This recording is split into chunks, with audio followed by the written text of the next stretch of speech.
guys, my name is Samtron5000 and I repair video game consoles, accessories, basically anything you have that is retro and cool. If you need anything worked on, come and see me, Samtron5000, on all social media platforms. My website, samtron5000.com. And thanks for watching. And this has been the Scene World Podcast.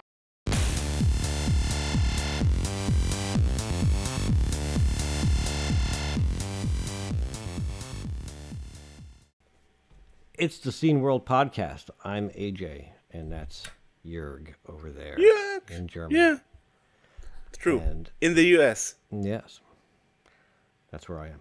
Transatlantic podcast. Who would have guessed?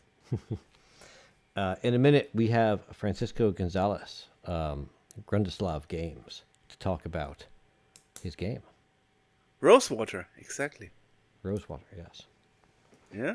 Which is out now. Exactly. So. Exactly. And the special thing about this is... Before that, it's though? actually fully rotoscoped. That's right. Which is a almost a forgotten art form in computer games. Like, a lot of them did that for a while, like Prince of Persia and... A lot. Another World, famously. Jordan Mechner was known for it. Yeah, right. Yeah, it was a good way of getting like realistic movement and whatnot out of sprites back before you had photorealistic graphics. So yeah, and I still feel like stuff that was rotoscoped like that moves more fluidly and better than there are games where it's a completely CG character, and I feel like the rotoscope stuff moves more naturally than even the highest quality game character you have. Makes sense because it's humans after all that moved. Yeah, exactly. Yes. So, but we'll get to that in a second. Before that, though, we have a couple of bits of news. Not too many because it's nice out and nobody wants to do things. Right. I'll start. I've got a couple of kind of half pieces of news. She's right there. Half pieces of news, yeah. Which just because they're not strictly relevant anymore. One is that the Phoenix 256K2, which is a new retro computer system. It's one of those things, kind of like the Commander X16. It's its own platform. It had a lot of potential, and then it kind of just. I feel like it kind of fell off the earth a little bit, but it exists still, and they were running a sale, a $50 rebate through April 21st. It's currently April 22nd when we're recording this, so that Easter sale is no longer a thing, but they were running it, and if you want to go check it out, it's a cool looking system. It's one of those things where It's a cool thing. It has a lot of good options. It suffers from the same sort of thing that the Mega 65 does, which is that there's no software library. So, the applications for use are I love the Mega 65. I want one desperately. I have no idea what I would do with it. Because any C64 stuff, I've got a C64. There's barely anything made in the native Commodore 65 mode. So you'd only be using one it, demo. right? So you'd be using it. Well, there's more now because people have been doing stuff for the Mega 65, but it's not like there's a whole suite of Geo's productivity things and word processors and crap that you can do stuff. But there's a compatibility mode, though, right? There is, and again, that's kind of I feel like that's sort of a waste. Is that if I get a Mega 65 and I'm using it in 64 mode all the time, why do I have a Mega 65? But that's the same fate the 128 had. Yes, but the 128, in the 128's defense, I had a C64 for many, many years, and then I got a 128. I wanted to upgrade to an Amiga. It didn't happen because I couldn't find one because I live in New Jersey, and apparently, although Amiga Bill and the Guru Meditation, the whole team was from there.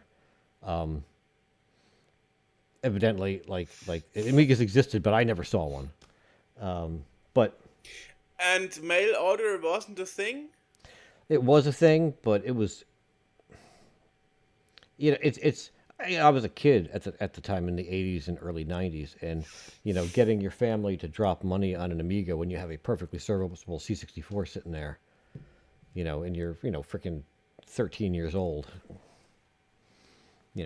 but I mean, I remember as a kid, we bought our TVs and so on by mail order. Yeah, no, most of the things I got for the C64 were through mail order. Yeah, we get the 10X Express catalogs and stuff like that. But again, like a big purchase like an Amiga, when I have a C64 that works just fine, and I'm like a 13-year-old kid with family that doesn't have any idea what the hell you do with a computer anyway, that's... But that's neither here nor there. Here's the funny thing, Here's the funny thing, how mail order used to be. You either make a call to the hotline and do the order over phone, or you send off a postcard. Yes.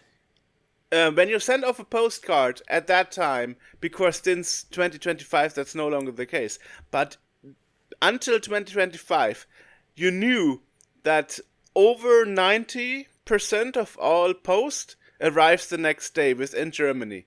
So you knew the order was there the next day, but then you didn't know how long they take for processing your postcard order. And then it took weeks until the parcel suddenly arrived out of nowhere. I know. Yeah, it's tracking. It's about 3 days.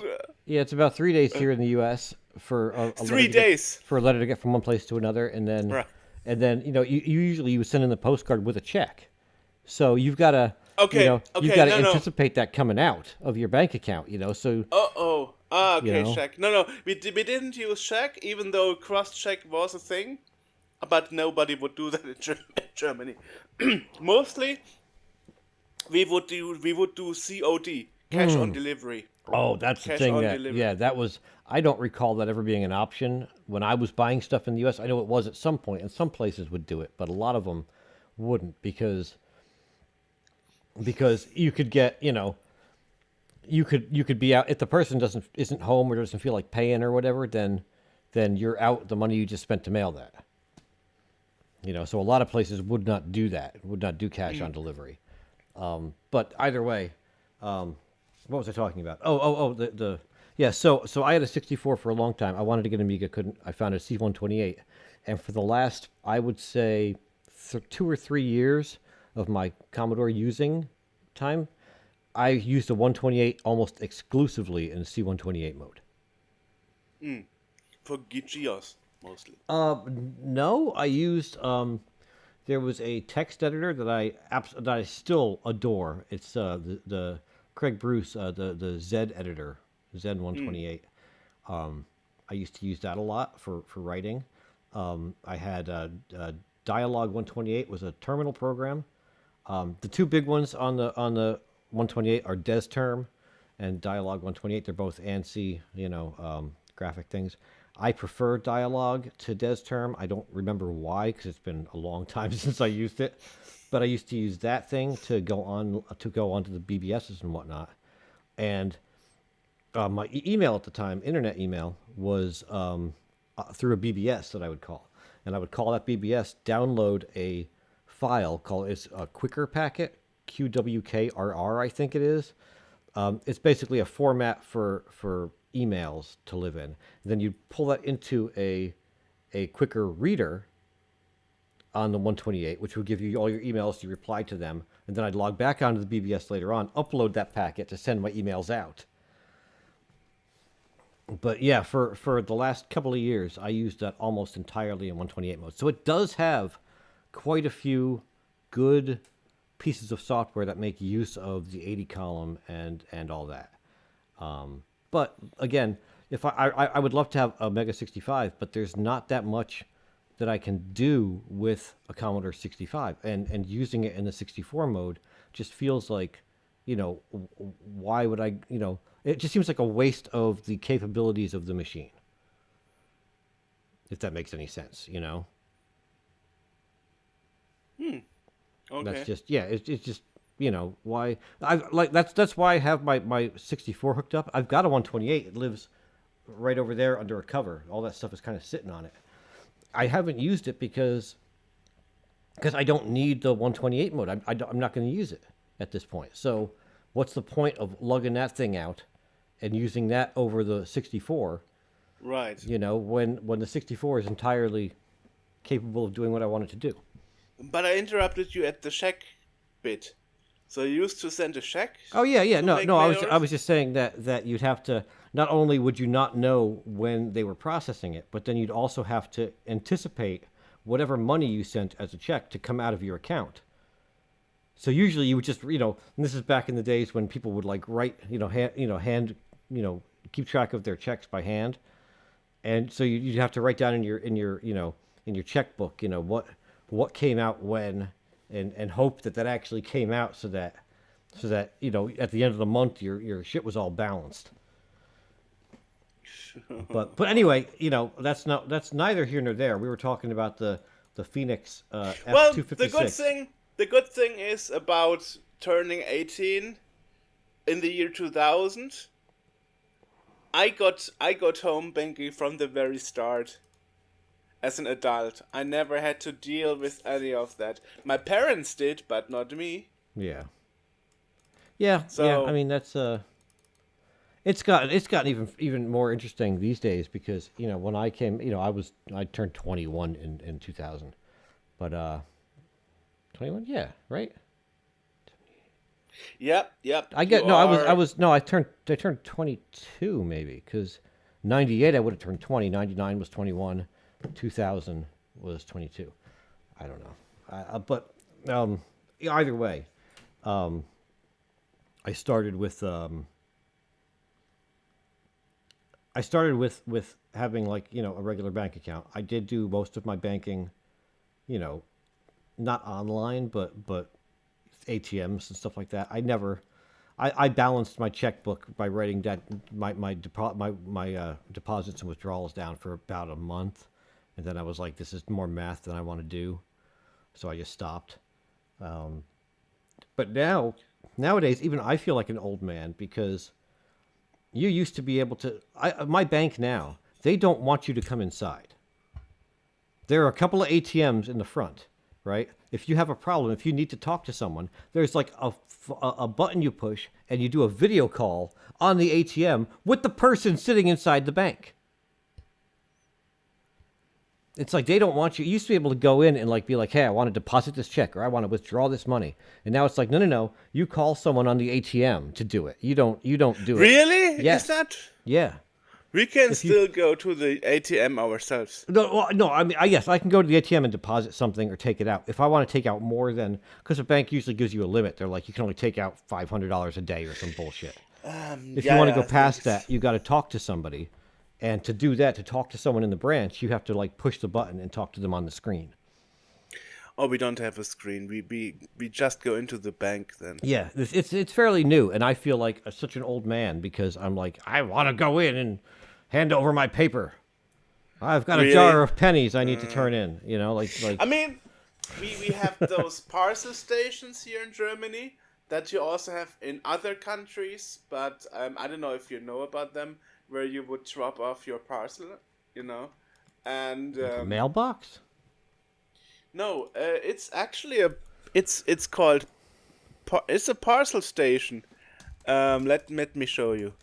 So, and it's I think it's pretty known across Europe.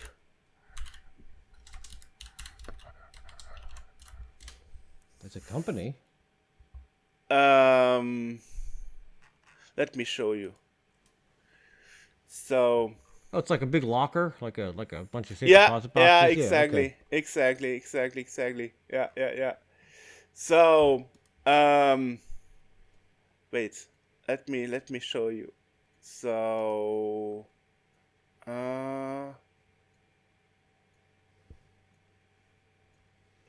like, oh, can I actually paste pictures here? I'm looking at pictures. Yeah, I'm seeing it. I mean, can I paste pictures? I don't. Oh, you can't. You can only I don't paste think so. links. That's okay. I mean, yeah, I Okay, see what it but looks like. It looks like a group of yellow safe deposit boxes. yeah. And the thing is that in the last couple of years, um, the problem is that they also have a matrix code, security code, that you also have to scan when you print the label at home next to the tracking ID, because some people used to replicate the labels, right? And the problem was that these packing parcel stations, um, they obviously don't have enough memory, so they couldn't read for many months, couldn't read all the security codes. So the parcel station would return like your security code is invalid, despite it isn't. So what they Okay. actually did is they removed the screen of all the parcel stations, right? And now, instead of a screen, they have a Bluetooth model, a Bluetooth receiver and sender unit, and you have to use your smartphone and an app on the smartphone. And that is where the shit show started, because people were like, many elderlies don't have a smartphone, and some people who do don't understand how it works. And I actually witnessed two guys some months ago, in their 30s or something, who were standing there for over 10 minutes trying to figure out how the thing works. Because Yeah. you have to open your app, you have to stand in front of the parcel station, you have to click on the parcel station doesn't have a screen, then you have to wait until the app and your smartphone is trying to find the Bluetooth device and connecting to the Bluetooth device.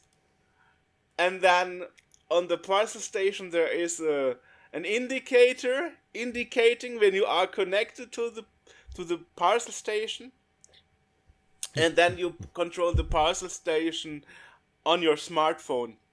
But because there's no screen and no scanner anymore, you actually have to put your parcel on the ground, and then you have to kneel down because you have to make a photo. You have to use your camera of your smartphone to actually scan the QR code and the security code. No, not the QR code, the barcode for the tracking and the security code. So it's like too complicated, Yeah. even for some young people. Yeah. And I sounds like it. learned, I don't know if you experience the same in the US, but here in Germany, a lot of people in their 20s have never touched a PC before. Only smartphone or tablet. I just And they read have something no about that. idea, and they have no idea how such things work. And they are sitting there. They are standing there 10 minutes in front of a parcel station that you have to control, and they're like, how I'm doing it. And I like, can I help you? Because I can do it within 2 minutes. It's like super simple, you know? Yeah, I just Open your app, find the station, make the Bluetooth connection, and then scan the QR code, scan the security matrix code, and you are done. Yeah. Oh, and the last step is enter your email address, so you get a shipping confirmation. But still, I'm like, holy crap! So the youth is actually forgetting knowledge. Yeah, I just read someone tweeted someone in IT just tweeted that that they were just showing some young people how to do something like on a computer, and they said it was like teaching an 80-year-old how to do something on a computer. It's like it has there is a small like group of one. There's one generation in which they know how things work, and it's us. and then everything else is just confused about everything, doesn't understand it. Like my parents. Yeah. Your parents, our parents and our children don't know what's going on, but we do, which is kind of terrifying. And then you have exceptional people who always worked in like IT, like Rainer Grapol, who is like 20 years older than me, who is exactly 20 years older than me. Right. So, and he is part of that generation that is not supposed to know how stuff works, but since he is interested in IT since the 70s, when it basically started with home computers, he knows stuff. Yeah. But you are right. It's the generation after us and the generation before us. So it's like you are in the like they're like, why are they standing there 10 minutes? It's like, oh my god, I have to control a machine with my smartphone. Bluetooth. I only know Bluetooth for connecting my headset. Yeah. And I'm like, holy shit, Bluetooth is not only for connecting your headset, you know? And Apple AirPods are not how Bluetooth is supposed to work. No, there's not. It's an Apple's thing, but it's not how Bluetooth usually works. Right. Yeah. Talking about retro systems, because we were talking about the Phoenix F256K2. Right. We're sidetracked. And here's the worst thing. And then sometimes those people forget that you have to finalize your action, though they don't disconnect to the parcel station, which means you as a next customer can't do your business because you have to wait until their smartphone is far out of reach, because they are not reading the screen. They are not reading what's on their screen, and on the screen there is like, confirm you have put in the parcel, you know, and lock the door. Confirm. No, people are not there on the, and that is actually how parcels are lost in the parcel station. I was gonna say that should make it real easy just to take it. Be like, oh hey, I'll have myself a parcel.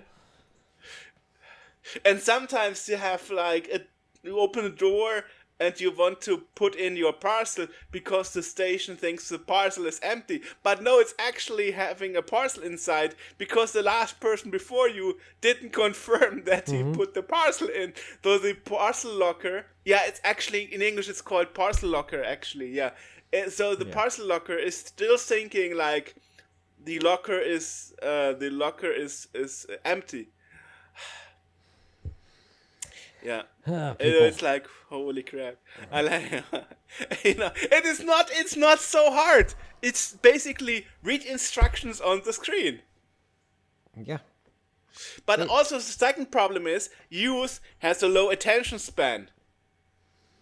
Yes. And also they expect things to just kind of work and not have to worry about going through like the stuff. Like, when we grew up, we had to like, if we couldn't get something to work, it was time to like write the program ourselves, Oh, I couldn't do that because I was never a programmer, but you did. But obviously. But a lot of people, in the early computer days did that. And then, even after that, things weren't that easy with Windows and early Mac and whatnot to get things to really work. Nowadays, it's, troubleshooting was always a thing. Yeah. Right. Yeah. Nowadays, it's like everything is just so kind of straightforward to make people making it easy, that doing that kind of troubleshooting and tech support stuff just isn't in a lot of people's vocabulary anymore, which is, when I was a kid, we had computer classes where we would use computers in school and learn how to do stuff with them. Me too. I don't think they do that anymore because they're so ubiquitous. It would be like having like a microwave class. Like what do you need it for? Everyone uses it, Oh, but in Germany we still have that. Really? Yeah. No. Okay. Well, yeah, we had like typing classes. Our school wasn't cool enough to actually have enough keyboards for people to type on. So what they did was they printed out a keyboard on a piece of paper and they laminated it, and we had to learn typing on this piece of laminated paper with a keyboard printed on it. Ooh. Well, I was in a private school for handicapped people. that was Right. actually funded by a funding by private equities. So I got premium education for handicapped people. So we had our own computer room. Heck, we had like stations with VHS players, and we had everything. We even had, and that's amazing. We even had cable TV in every room. We had cable TV Wow. in every room because we also had a closed circuit TV system in the school. In fact, we did once a week, I guess. I think we did in my elementary school. This is like first grade through sixth grade. We did like a news program where like the students would like present this news program, which actually over here, that is my certificate from doing that in frickin' 1990. 1990. The Nice. Waz TV. Yep. Most of these things behind me are nothing. For anyone wondering, these are nonsense certificates. but yeah. So we had the closed circuit TV. But we also had like Apple IIs on these big rolly carts that they would like take from classroom to classroom depending on who was going to use them. Nice. Later on in middle school, we had a Mac lab, and we had the rolly carts still with Apple IIe's, I think. And then in high school, we had like real Macs and whatnot. Macs with Apple II cards, LC 475s, because we were still doing programming on the Apple IIs. We were still learning Nice. BASIC. Nice. But yeah, I feel like the kind of like, that kind of learning BASIC or Logo or some like early kind of simplistic computer stuff would still be useful for a lot of people, for a lot of young people in figuring out like how to do harder things. I mean, as time you goes on. still can. You still can. I mean, there is the Adreno, for example. Right, but So what I'm it's- saying is that there's no like that like institutional, we didn't do this stuff because we wanted to. We did the stuff because that was the class. You were kind of forced to. Right. I didn't mind when I was in high school and I was learning to program BASIC on an Apple II. I was already coding demos at home, so I'm like, hell is this? Well, you are the smart type. I never did any coding. I mean, I had coding class. I had C++ in my education in the year 2000, but I never continued after that.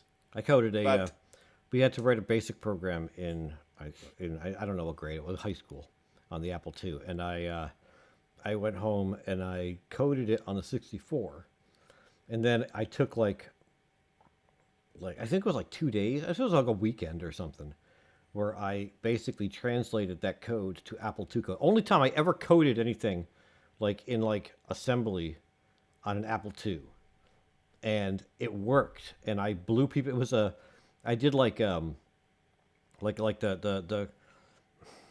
the checkerboard patterns. I don't know what it's called. I forget what it's called. Where it looks like you're running along Chessboard. the ground. Yeah, and it looks like you're running along. Like it's coming at you. Oh yeah. What Outrun is doing the command Right, and yes, keyboard yes. stuff. Yeah. Yeah, I did one of them on an Apple II with a little like sprite plane above it. I don't even know if the Apple II has sprites. I forget how I did this. This was back in the 90s, so we're talking a while ago. Good question. And I don't have it know. anymore. It was on a floppy let's disk. see, I got the let's see. disk somewhere. Alexa? I don't know where it is. It doesn't Does work. the Apple II have sprites? Das weiß ich leider nicht. She doesn't know it. Too bad. Nice going, Alexa. Does the Apple II have hardware sprites? ChatGPT could be asked. Yeah, but I don't trust ChatGPT with everything. That's true, however. That's true. It did not have hardware sprites. It did have high-res graphics. The GS. Okay, so I guess it wasn't a sprite. There was like a little like airplane, spaceship, something above the ground, and then there was this thing traveling. And I did stuff with the sky as well. I haven't seen it in a long time. But yeah, that was that got me a pretty good grade. Nice. From a teacher that I was constantly arguing with because he was all about the Apple II and I was all about the C64, and we just shit And talk ourselves all the time. which one did succeed? Unfortunately, Apple did succeed. Well, But yes. who could know that at that time? But I still say the 64 is a better machine than the Apple II. Come at me, Apple Bros. But pound for pound, the C64 is a beast when it comes to doing stuff. 'Cause I even brought this, I lugged this thing into school, this actual computer into school, and like showed them demos and stuff, and people were blown away. But anyway, getting back to the news, we're really sidetracked today. What was I talking about? Gideon Schweitzer. They have announced the first production of the first 1,000 units of the Ultimate 64 Elite 2. Nice. So, a little over 800 of those units have passed QC. And shipping is scheduled to begin at the end of April, which is now, I guess. So we'll have so Awesome. check that out. Yeah, we'll link to that to where you can get it. Another bit of so the Phoenix F256K2 was kind of a half piece of news because the sale isn't relevant anymore. Right. The other one that's a bit of half news is the Vintage Computing Festival East happened on April 4th and 6th. So it's long past. It looks like it was But pretty people interesting. obviously can get videos and photos, Yes, hopefully, right. from the event. Yep.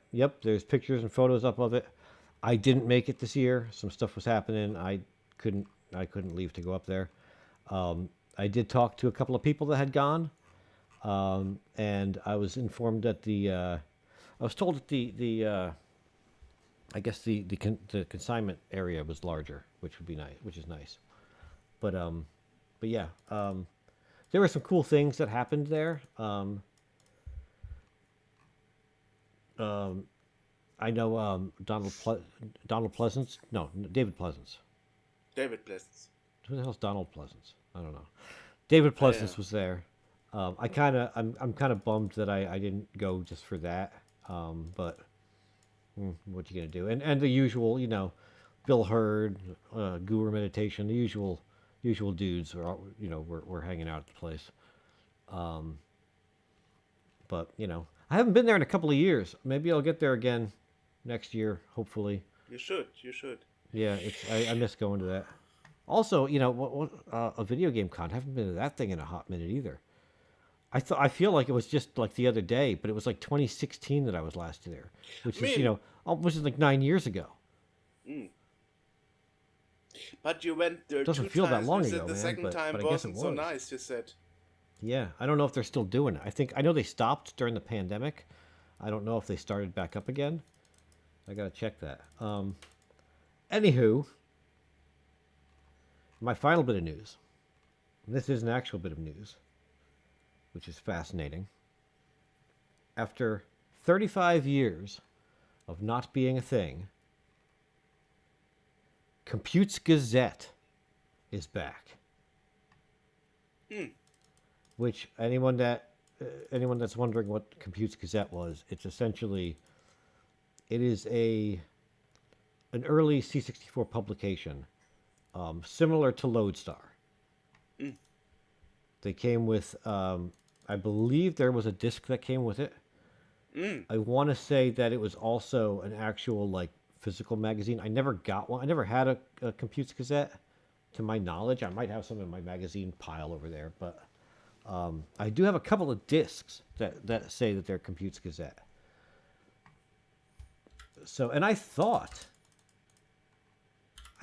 for some reason that the rights to Compute had gone to Lodestar after they folded, but maybe I'm wrong. I guess I must be wrong because I don't think they would be doing this if it had.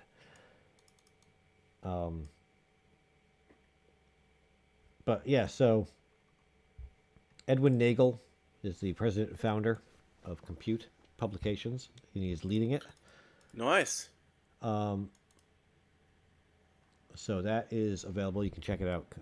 Computesgazette.com. We'll put a link to that. We'll put a link to that in the podcast description below, so everyone can kind of go and check it out. I guess it's not out yet. So monthly subscription plans are available for both the print and the digital version, and the new issue is coming out in July 2025. So, okay. So there you go. Nice. Yeah. So we've got that's some interesting stuff. That's pretty decent. I like that idea. Well, I also got news in that regard. Game Informer is back. Oh, there you go. Look at that. Yeah. Well. Now, the thing is, I don't know much about them because they are American. I'm not American, but I learned that they were a big thing before they closed down. Game Informer. Game Informer. Okay, sure. Yeah, it was like in the 90s, I want to say. Yeah, but they closed down recently. Oh yeah, okay. Yeah. And now they announced that they are back on March 25th. All right. Yeah, I'm looking. There's a website. I guess, are they just doing it as a website?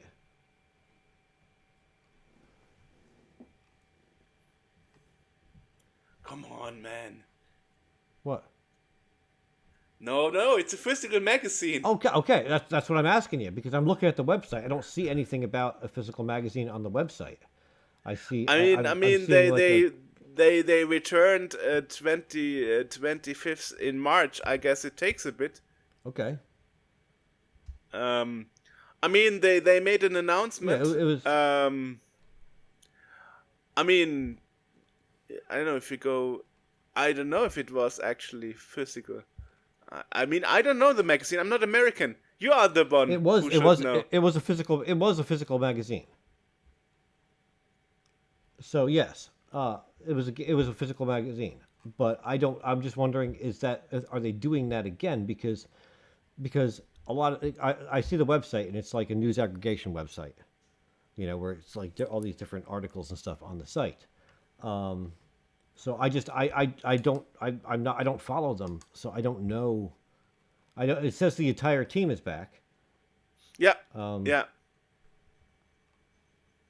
So I guess Well, I guess there's a Wikipedia article about it, so I guess that tells you everything you want to know. Okay. They've put up back content.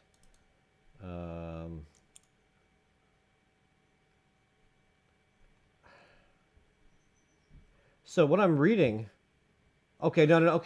So they got the website back up and running, and then in the coming weeks they're going to be returning to the print magazine as well. So yes, there you go. Yeah, and if you go in Wikipedia, it says the magazine folded in 2024. Mm-hmm.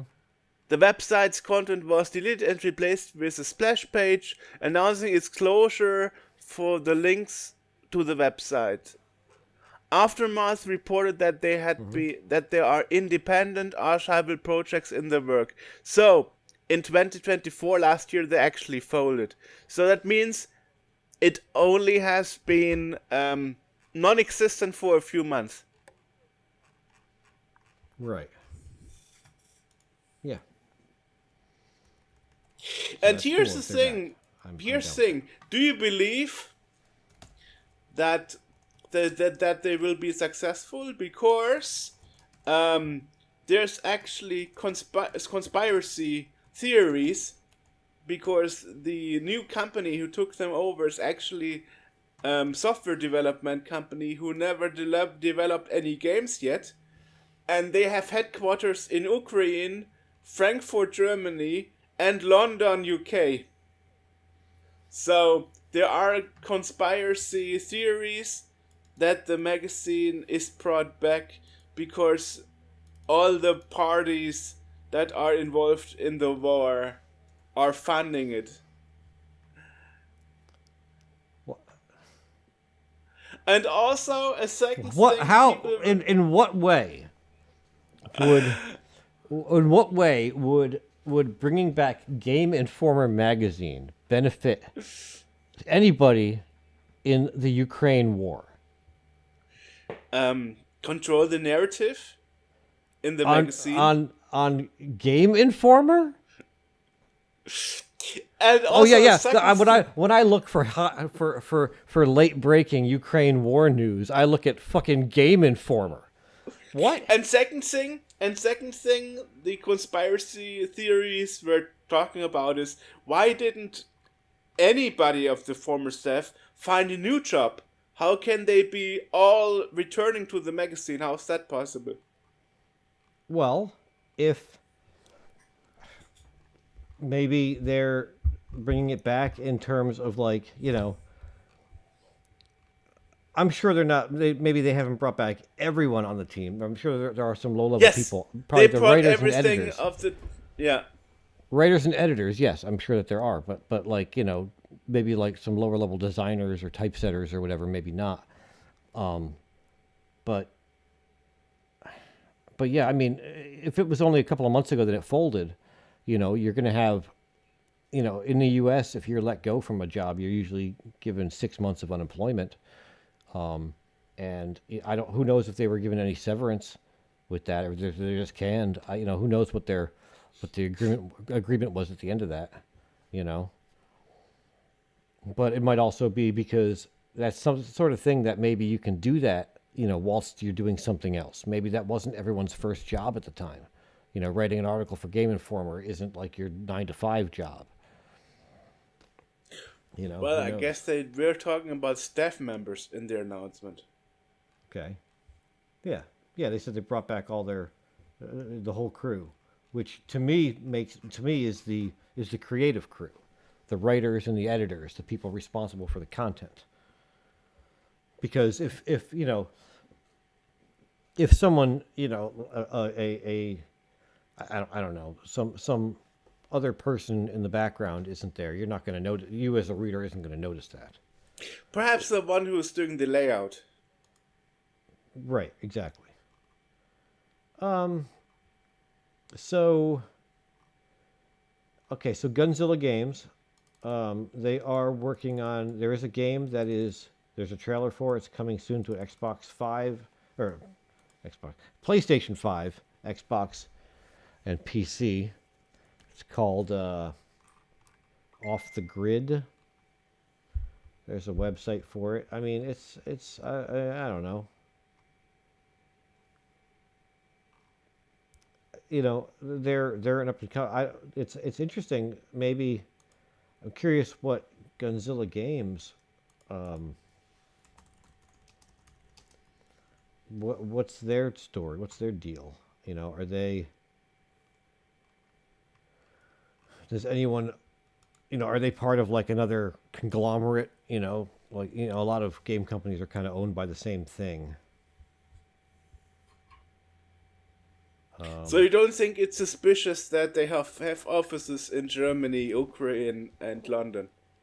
Okay, I mean Germany and London is just where you might normally have offices. Frankfurt is not an unknown place. Right, exactly. That's true. And then, true. we know we've spoken to people from Ukraine. There is a thriving development scene in Ukraine. Right. So just because they happen to and be they at are war, very famous for their war games. right. Interestingly, Yeah. Right, and that's so it's not. There's a war happening in Ukraine. That doesn't mean that life has stopped. Society stopped. Right. Exactly. Right, Things right. still occur in Ukraine.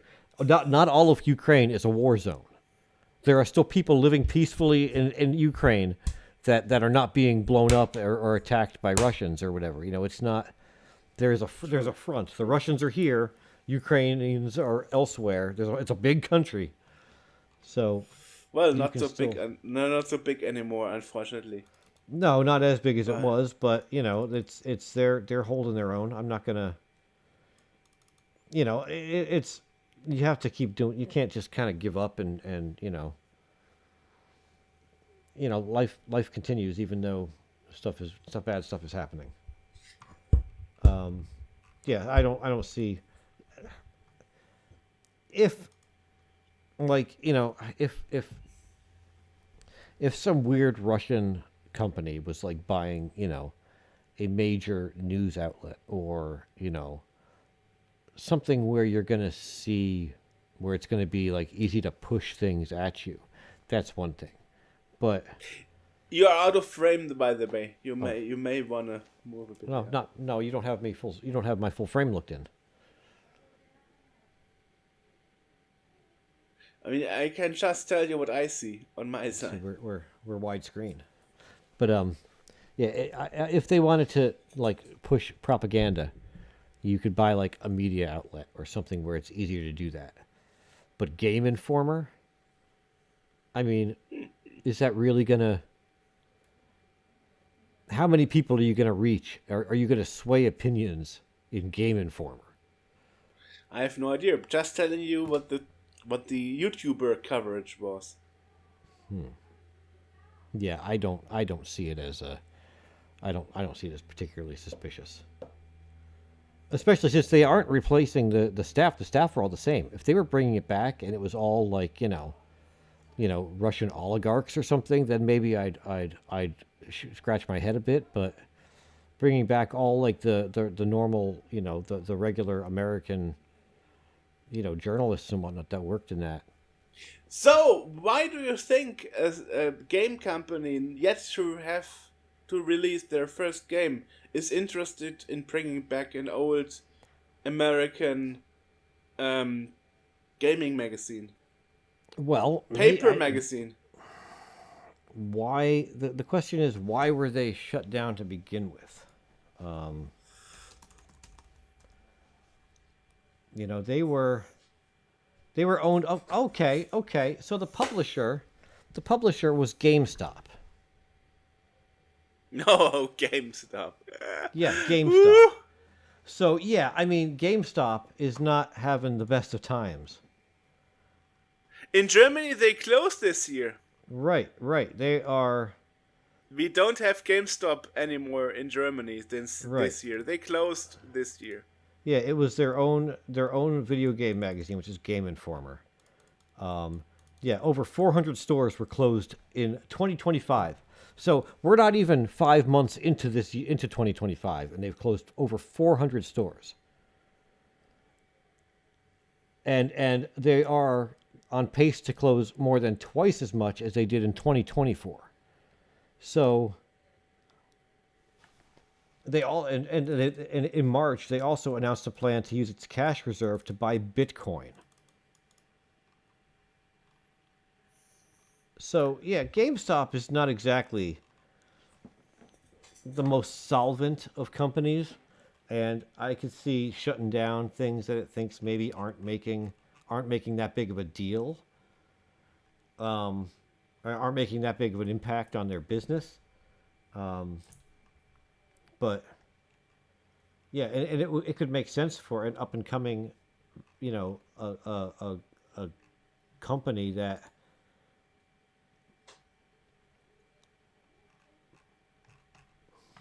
Wait, did I just click the wrong thing? No. Guns, really? Hang on a minute. Okay, also, Gonzilla Games is a co-founder, and the chief creative officer of Gonzilla Games is Neil Blomkamp, who is a director. He did District 9 and Elysium and Chappie and Gran Turismo. Dude has done a lot of things, short films. He's so this is kind of his company. So it's got he's in fact he wrote, I think he is responsible for the game. I think he wrote the game, which I've forgotten the name of. Off the Grid. So yeah, I mean they've got offices in places, but it seems like their main guy is a movie guy. So I'm sure he's got a business plan for it. It might be partially publishing, maybe some film, maybe obviously video games. And it gives them a good media outlet to publicize their games and stuff that they're doing. True. True. You know, a built-in. But it also means that coverage of the games of the same company is not very independent. Not necessarily. I mean, you could publish the magazine, but it doesn't mean that the staff writing it is necessarily on board and going to say what you want them to say. True. They could still, you know, review the game.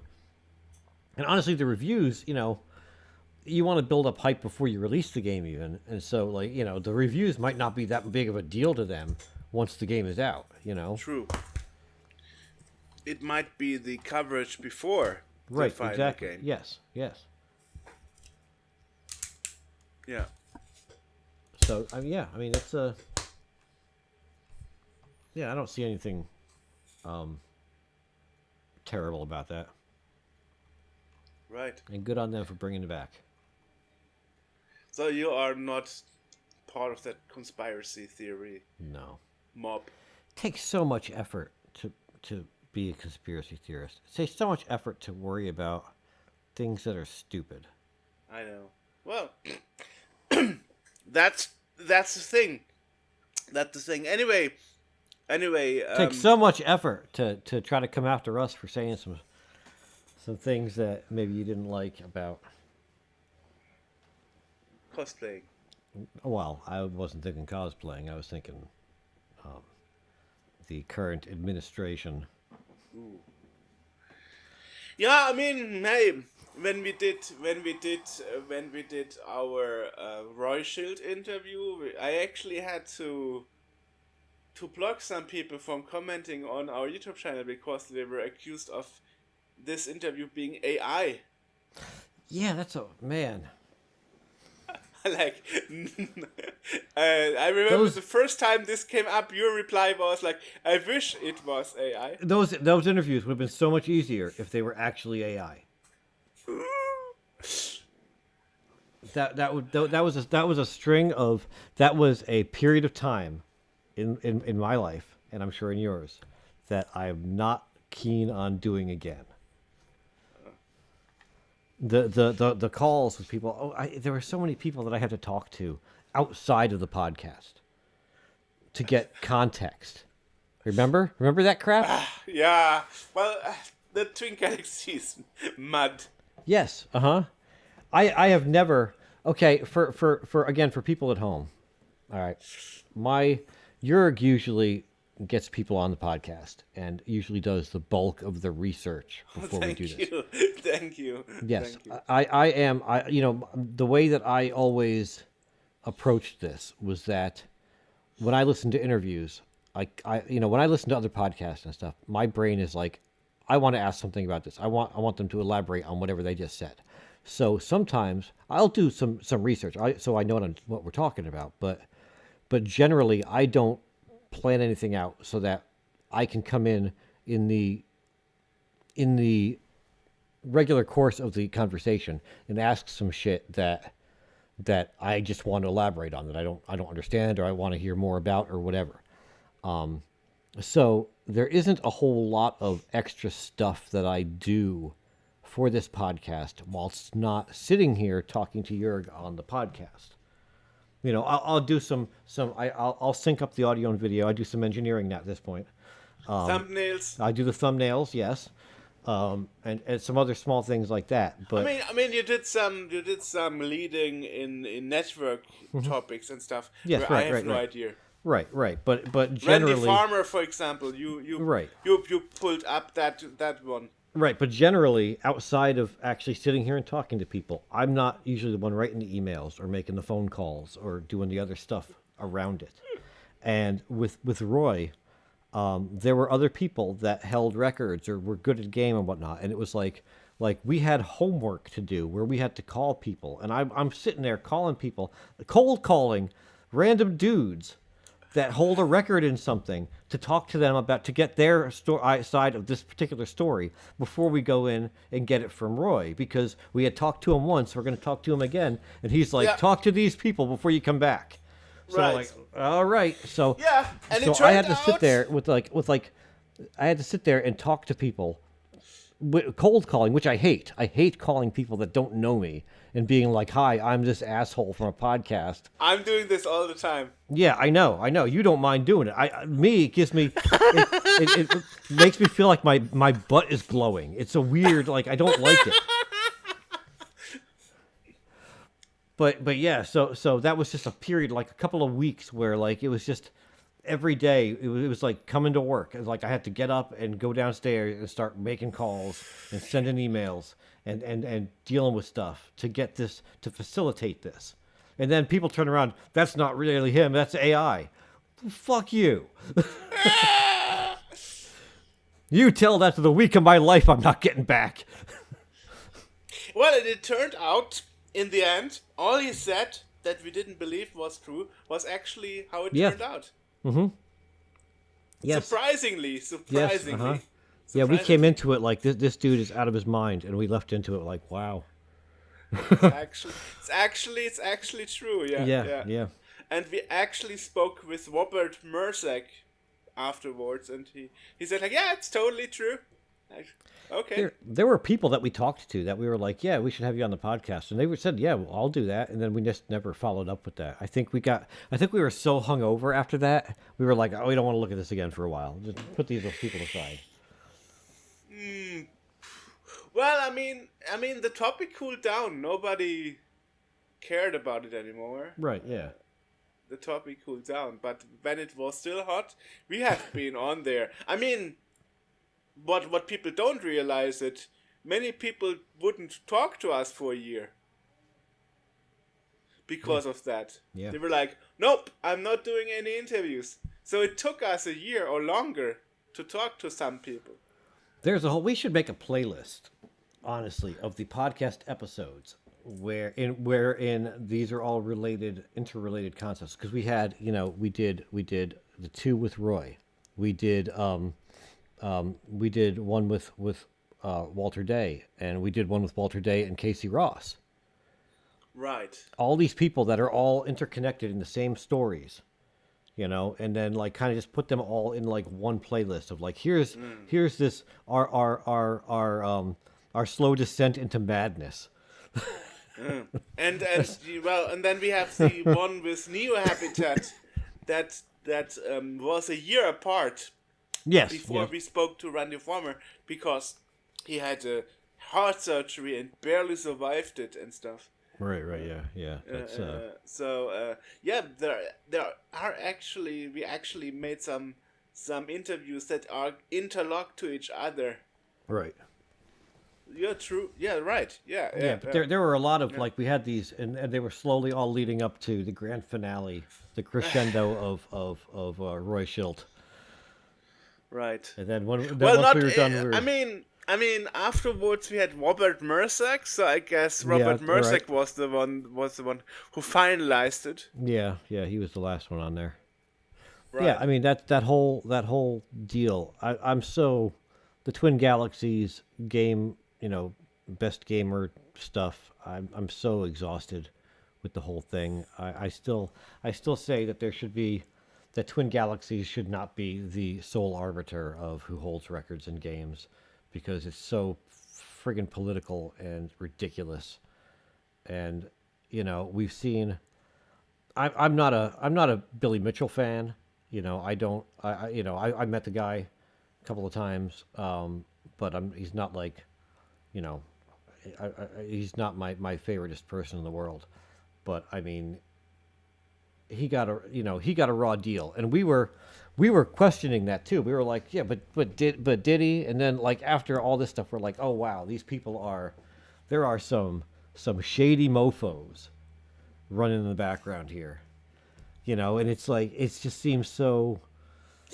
Yeah, I mean, but here's the thing: we only spoke to people who used to run Twin Galaxies, who because don't run anymore. Because the new mofos don't want to talk. Exactly. Chase Hall to this day, like, nope, not doing any interviews about this topic. Right. That's what I'm saying. It's like, and I mean, I have been in contact via email, and I have been in contact via Facebook. Right. So he's like a message away, but he is like, nope, I'm not doing interviews. Right. He's actually the one who made connection to Walter Day for me. Yeah. Right. But that was before I knew that something was cooking in the background. Yeah. So. Still waiting for my trading card, Walter Day. You promised. But yeah, it's a weird, and you know, I've said it before and I'll say it again. These are people that are good at a video game, and but in this respect, shouldn't it be making you happy that Jace Hall, who is not in any way a fan of the former owners, is leading it because he is more independent? That's the question. Is he independent?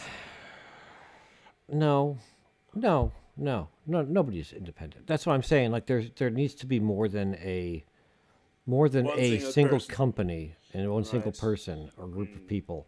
You know,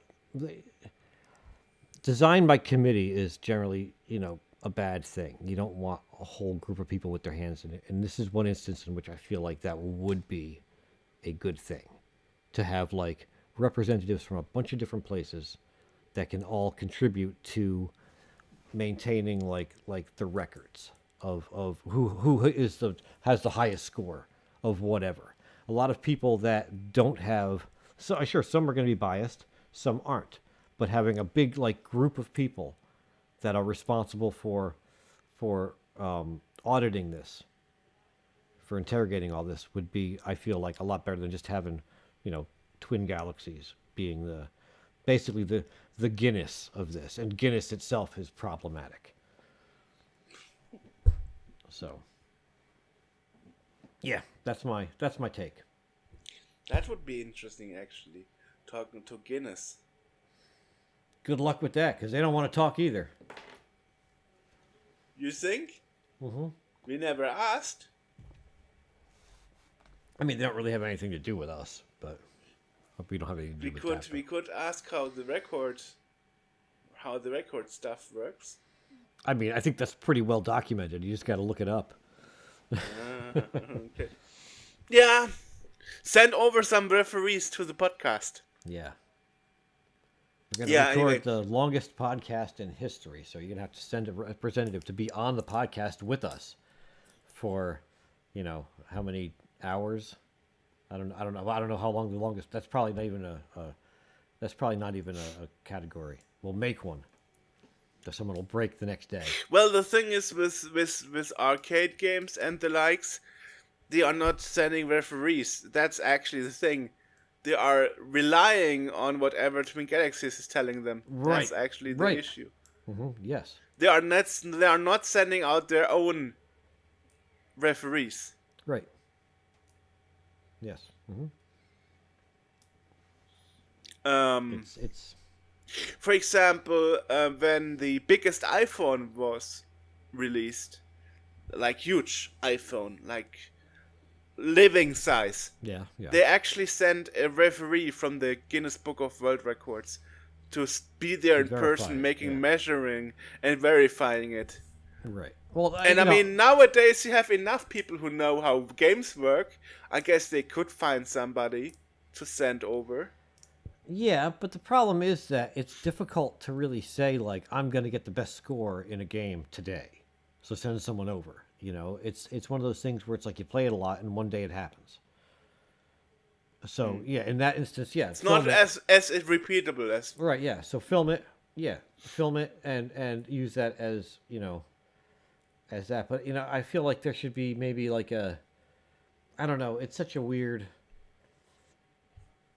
Like maybe only scores that are done during a live competition with people around count, and anything else is like practice. Because hey, you could have beaten the world's record for standing on one foot while while eating a foot-long sandwich or something, and maybe you did that 4 or 5 times practicing, and you already beat the record. So now you just got to do it in front of people. Was it from Subway? I hope not. Those are terrible. Depends. No, Actually, they're terrible. I've been there. They're Subway. I've been to Subway. They're terrible. I mean, in Germany, it depends. It depends. Well, the problem with Subway is, but that is also the problem with other things where you can decide what ingredients you want. You know, the problem is if you choose as a customer ingredients that don't fit to each other. And then you make the nastiest sandwich. Well, ever. but the problem with Subway though is that they're Subway. So like, okay, so again, I've said this probably 14 times in this episode. I'm from New Jersey, so I'm kind of I'm a pizza and a sandwich snob, and also a bagel snob. But sandwich and Oh yeah, pizza. buying bagels in America, that was an adventure. Mm-hmm. Without cheese, without ham, without butter, with minus. Yeah, But yeah, so I'm a bit of a sandwich snob. Subway sandwiches are like two pieces of what they allege is bread, with like the saddest little selection of flat meats. Like a sandwich should have like if you're if you're getting a sandwich, you need to go to a deli, an actual deli where they're going to slice the food in front of you, and then that thing had better be at least this thick of like just middle bits, not even the bread, just the meats and cheeses and stuff, right? And so like the Subway thing is like it's this sad little it's nothing. That's not a sandwich. That's not a sub. Jersey, if you need to go to a chain to get a sandwich, okay, I'm not endorsing any particular chain because I still think that like the one-off, the one-off Wilkes Deli or Town and Country or whatever are where you really got to go. But if you have to go to a chain to get it, then Jersey Mike's is better. It's not perfect, but it's good. Well, Germany is different from America, but never mind. And Jersey Mike's are else. I can get them down here in Maryland. They're not just in Jersey. They're all over the place. So they make decent sandwiches. Well, but I have to go with what I can get over here, obviously. Yeah. Yeah. Right. But yeah, it's Subway is Yeah. So anyway, that's. I mean, I also made the mistake in ordering something from Starbucks, and then I was ordering green tea with hazelnut, chocolate syrup, okay. and vanilla, and it tasted awful. That sounds Because those three things don't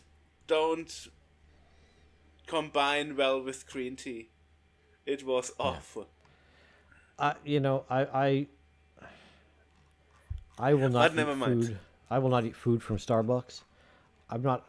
Again, Starbucks is coffee is. I don't like coffee to begin with. I don't drink coffee, so I always get either tea or hot chocolate. I'm a weirdo in that I prefer my coffee cold, so I'll occasionally get an iced coffee. But I don't. But their coffee is just kind of burned and not great. But where I used to work, we had a deal with Starbucks. I used to work in social services, and they, at the end of the day, whatever food wasn't sold, they would donate to those in need, which is a great. Was some good stuff? Well, so we got it from a couple of places, right? So we got stuff like this from Wawa. It's a convenience store. That stuff was always fine. They'd usually freeze it before we got it. We got it from a few different, like a couple of restaurants. Olive Garden would do that, that was always great. The Starbucks stuff was prepackaged. It wasn't like fresh food. It was like a sandwich in like a plastic thing, or whatever. And we would get that, and 8 out of 10 items would be moldy already. Ooh. And it's like they had that for sale an hour ago. Oh. You know, so like since then, like I'm not looking at food at Starbucks because I don't trust any of it. All right. Well, Anyway, wow, we are derailed. we a are bit. way off. Anyway, Good Lord. back to the news. Oh my God, we're not even done with the news. We're still doing this. Oh my God. Tempest Rising has been released. Yeah. Tempest Rising has been released. Yes. it And has. I played a couple of missions in both the Dynasty and the GDF campaigns, and I'm loving it. It really brings back the feeling of Command and Conquer. So Nice. amazing. And if you want to know all about it, we had an interview with the producer, the designer, Brandon Castile. Yes. So go back, listen to that. So it's actually a very, very amazing game. Yeah. Yeah. Looked good. And if you buy it before the 24th, which is probably after you listen to Yeah. this, Yeah. I don't then think you it's going get to the be. free commander pack. Sorry back for in time. that. Sorry Go for back. There's a that. couple of things in this issue. Go back in time about a month, and get yourself a Phoenix 256. Go to VCF East and get this game as well. Right. The interesting thing is, however, the premium version, the deluxe version, actually had 7 days early access, but due to a mistake at Steam, they released it all at the same day. So, like, even if you got the standard edition, like, yay, you can play it already. But as a compensation, they said they will think about rewarding those who paid for early access and basically didn't get it because it was released globally a week early. Okay. Yeah. Anyway, other news. The satellite view tracks have been found and preserved from F-Zero. Who don't know about it, but we reported about this earlier. Satellite view used to be the satellite system from Nintendo, only available in Japan, where you could, if you are online in a certain moment on a certain day, you could download data and download games from the satellite system. Okay. Actual satellites like in orbit? Yeah. So Nintendo had satellite views. And obviously the satellite system is not up anymore. But the game data is still rotting on some flash cards. And occasionally some Japanese people are like, hey, I got some data here. So, and some more track data has been found. Nice. Are they thinking about bringing this back somehow, or? Yeah, there is actually a community who is rewarding people that bring in missing track data. The game has been completed before, and we reported about this earlier. But That was using what they AI, used AI, yeah, right. yeah, based on VHS tapes that Japanese uploaded on YouTube Right. of them playing the games. Yeah. Well, other news, Tronimal, also known as Yogi, released a free Game Boy music pack with 8 Game Boy sounds ready to use in your GB Studio project. It's free. So, Awesome. 8 songs for free. Nice, Yeah. nice. Well, and also since we had the Space Quest historian and we spoke about Space Quest. No, not Space Quest. Space Venture. The loose adaptation of Space Right. Quest. Well, not loose adaptation, but successor, spiritual successor. Let's say. Yeah. Like Monkey Island's Orangutan Isthmus. Well, and Kotaku actually released an article headlined He didn't get 12 that. years that late. Was, that was a joke. See, that was a play on the fact that Ooh. it's like a knockoff, but not exactly the same thing. Which I made that joke, and I don't know if it was this podcast or the one before that, when we were talking about knockoffs, and I said, like, yeah, it's not quite Monkey Island. It's like Orangutan Isthmus. It got a laugh in the actual podcast, but right now it's just kind of I'm bombing here. Okay. Well, they actually headlined this 12 years late. This Kickstarter funded tribute to a legendary adventure series is a complete disaster. And the funniest thing is, the person who wrote the article, he started the article with like, Space Quest was always a miserable, crappy game. And like, man, if you are hating this series already, Yeah, why are you bothering with? Don't write the article. Yeah. Don't write the article, you know. So, this article by Kotaku is an example, like, how to not write an article. It's like I hate RPGs, so let me do a review on Ultima. That's why I'm not doing that, because I don't sucks. like RPGs. Right, exactly. Like, if you don't like that style of game, then don't friggin' bother with it. Don't look at it. It's not for you.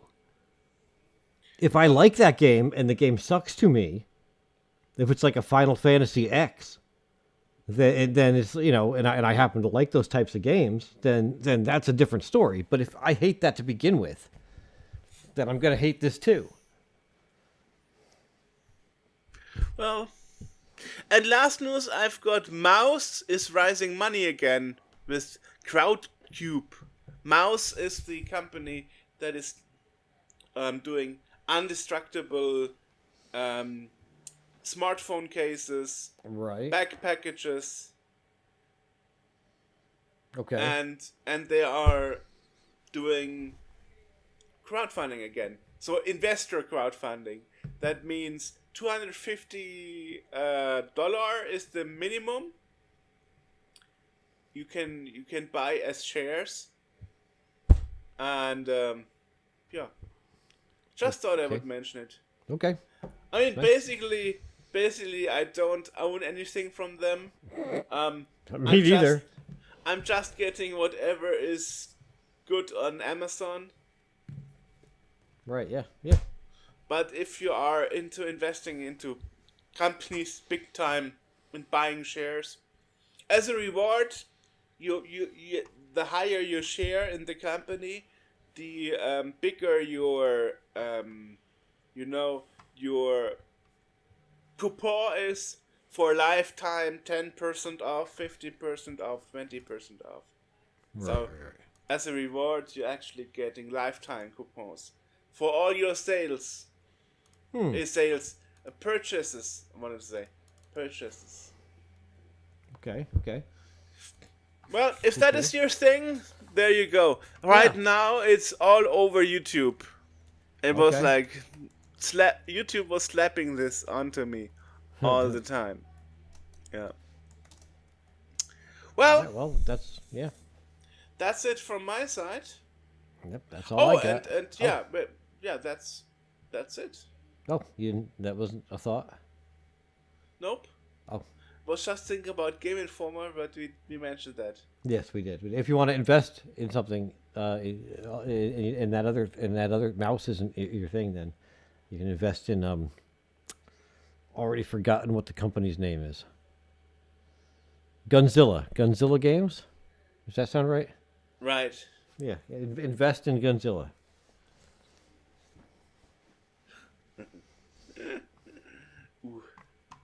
Which is not Russian propaganda. Yeah. Conspiracy. Yeah. The dark side of gaming YouTube. Yeah. There's a lot of that. Alrighty, so now it's time to talk about Yes. Western point-and-click adventures. Hopefully he's still there. It hasn't fallen asleep.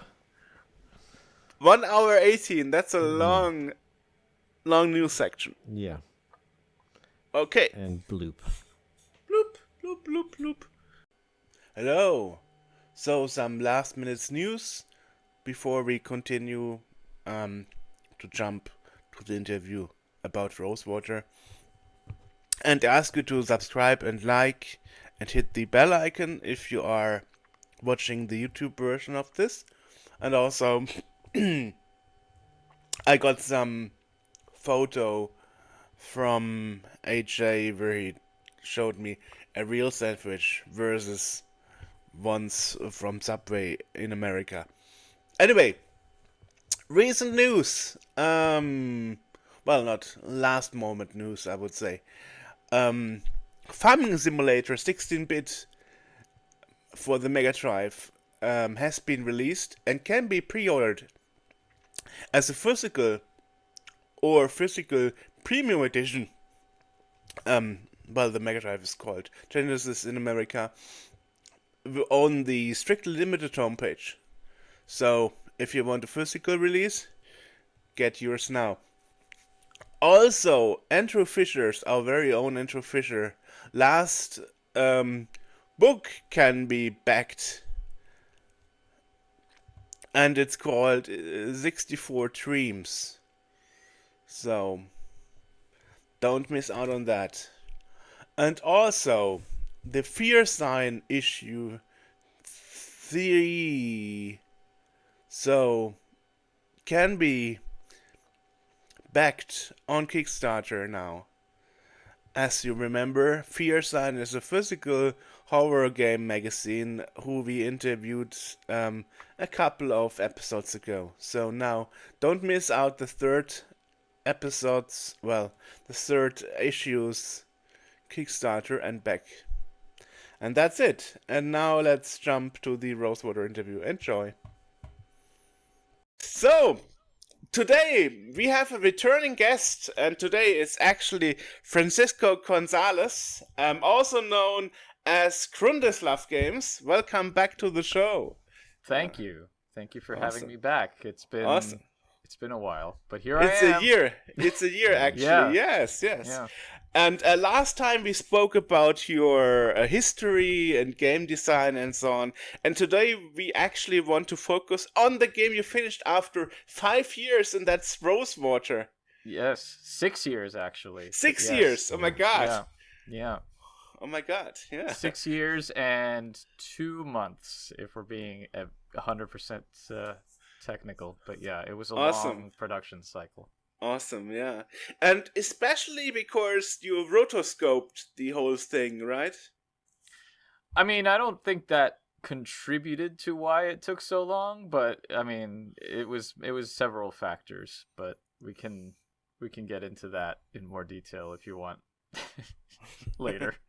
I mean, it is a thing that mostly Jordan Mechner was known for with Prince of Persia in The Last Express.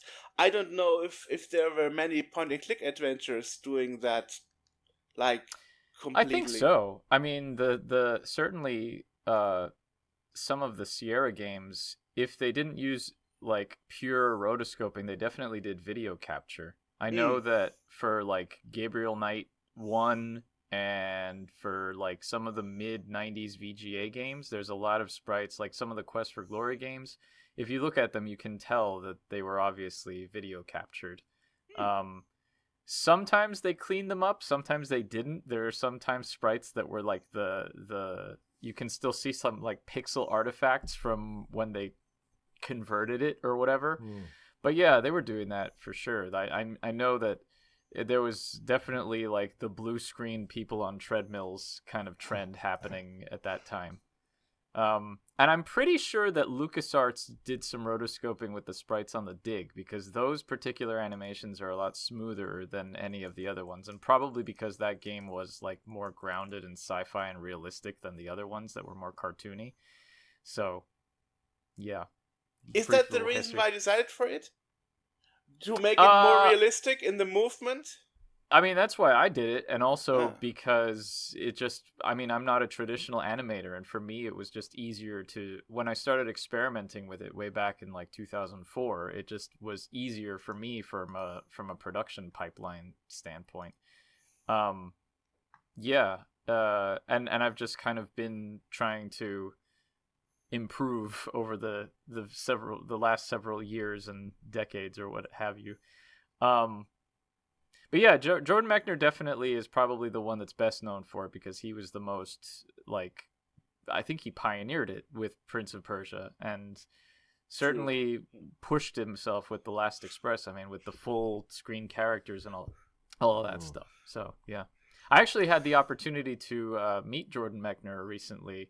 He came to the NYU Game Center to speak about his graphic novel that he put out recently called Replay.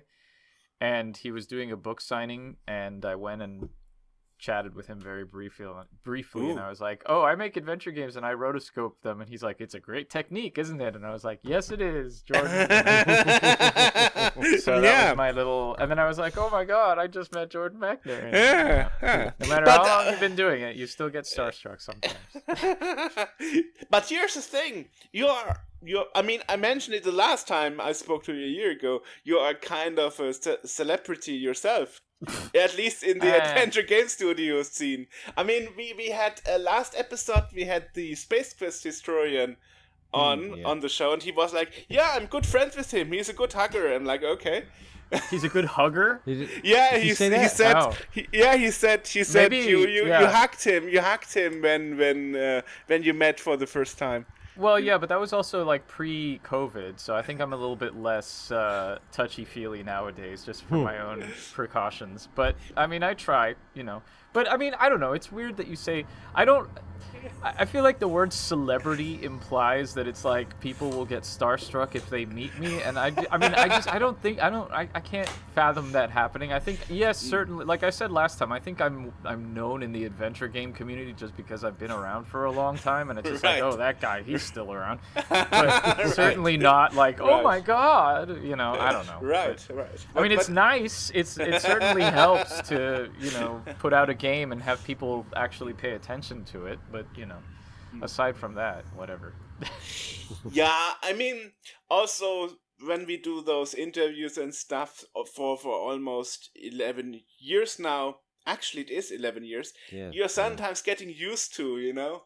I mean, hey, I spoke to John Romero a couple of times and stuff, and so it became normal, you know. And well, I think that's a big thing, because, you know, I make a joke about getting starstruck meeting Jordan Mechner, and to a point, yes, because I admire his work and he's like a pioneer and stuff. But I've been very lucky to meet a bunch of people that I grew up admiring, and I think the important thing to remember is that everybody's just a person, and like, yeah, they made work. They did a piece of work that you connected with and you enjoy, but there's no reason to be like, oh my God, they're a celebrity, I have to put them on a pedestal. Like, why would they talk to me? Like, most people are very happy to talk to people, and that's great. So I had, actually, well, if you'll permit me to go off on another tangent here. Speaking of Space Quest Historian, last time I saw him was last summer at the Adventure Game Fan Fair in Tacoma that was put on by Adventure Game Hotspot, and they had a whole bunch of people from Sierra show up. And obviously, like, Ken and Roberta Williams were there, and the line for people to get their games autographed and stuff was huge, so I didn't actually get an opportunity to chat with them or anything.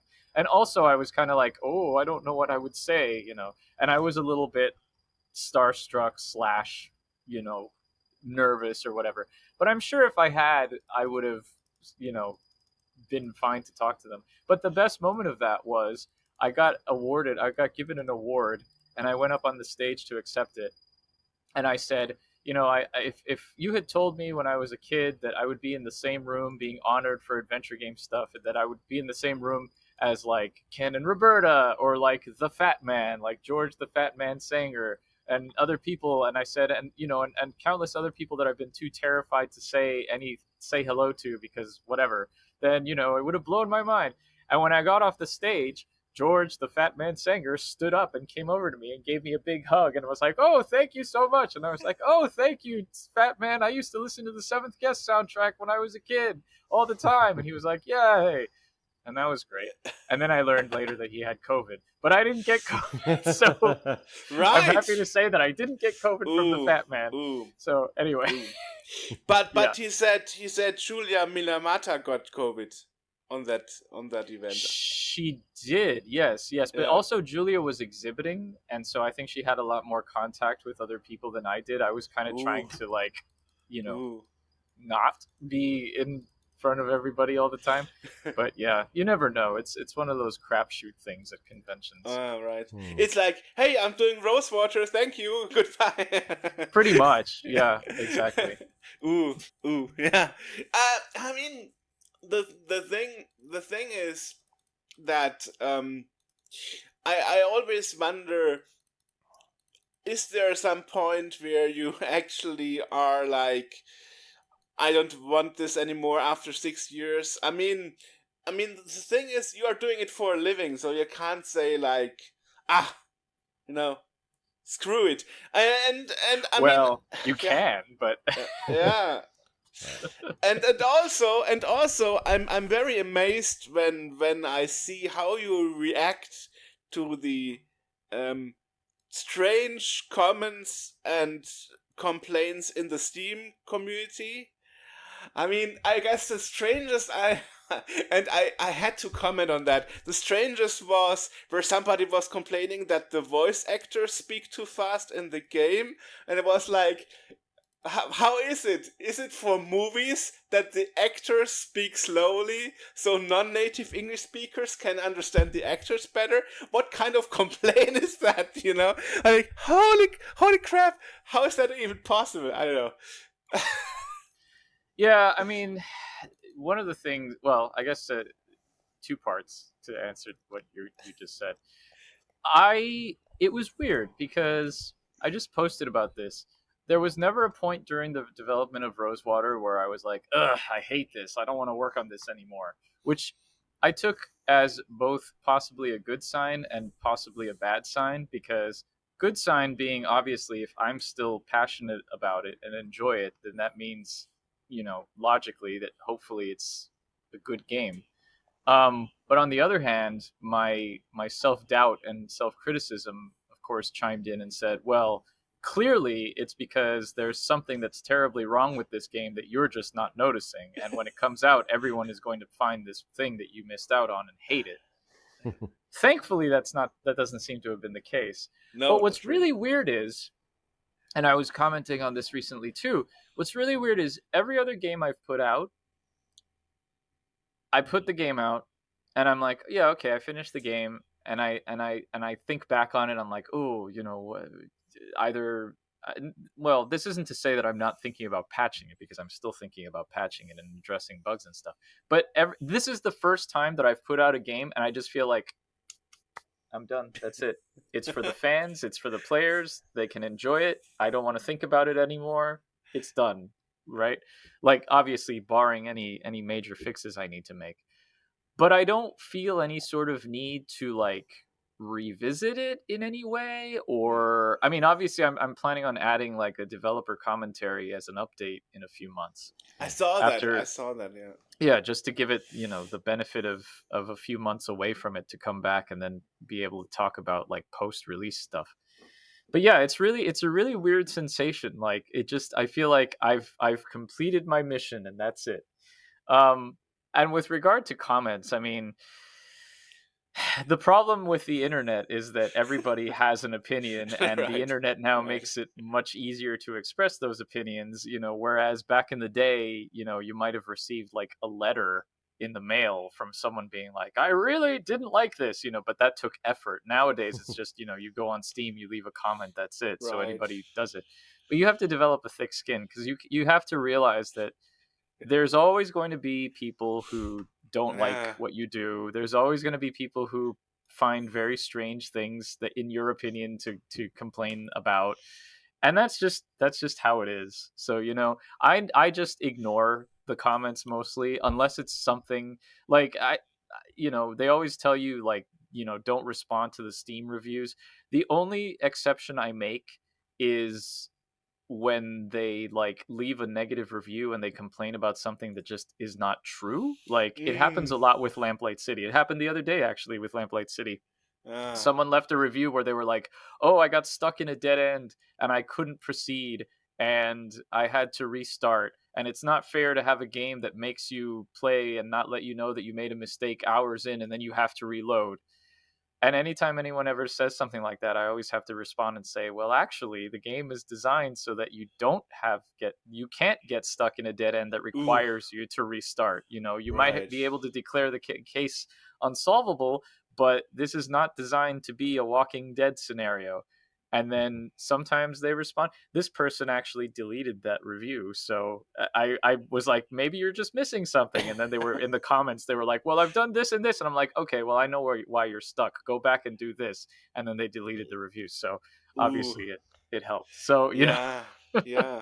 Yeah, on the but upside, yeah. I'm looking at the Steam reviews for Rosewater, and out of what there's like 100 and some odd reviews at this point. I've seen like 2 negative ones. So Yeah, I'm still like in shock that there have been so many positive versus negative reviews. Like I'm incredibly grateful. And like the negative reviews have been for things like, "Oh, this isn't like a tough gritty western like I was expecting." And one person's like, "Oh, this is slow on my Mac." And one other person was like, "Oh, the main character's unlikable." So it's not Yeah, anything glaring, right? So hmm. I mean, I expect that to change probably, like when the game goes on sale for the first time and more people buy it and more people play it, then I'm sure people will come in and start putting in more negative right, reviews. But for right. now, I'm riding the high. So And then you have other people. I mean, some complaints are just brutally unfair. I mean, Oh for yeah, you always get example, those reviews that are like, like I don't like the style of graphics. Well, that's your yeah. problem. That's oh yeah, yeah. oh yeah. Or doesn't work on my machine. Like you were saying, Mm, complaining about the speed on a Mac. Okay, well, yeah, that's your yeah. machine. The best things are like for Mega Drive games, which are actually called Genesis in USA, Hmm. and people Hmm. complain like they stopped making updates. I'm like, well, it's a Mega Drive conversion. At some point, the game is done. There is no Yeah. what Yeah. what are you supposed to add there? I mean, or another same thing like there's no online multiplayer. I'm like, well, Right. try that on the Mega Drive. Yeah. It's not possible. Right. And that is because people simply don't know. They don't know. It's just they people complain about yeah, like when, for example, in an arcade game you don't have like normal save games. You only have like unlimited continues and stuff, and Hmm. like, well, that's the concept of the game. So people Hmm. sometimes just don't know, and I guess this also happens with point and click adventures.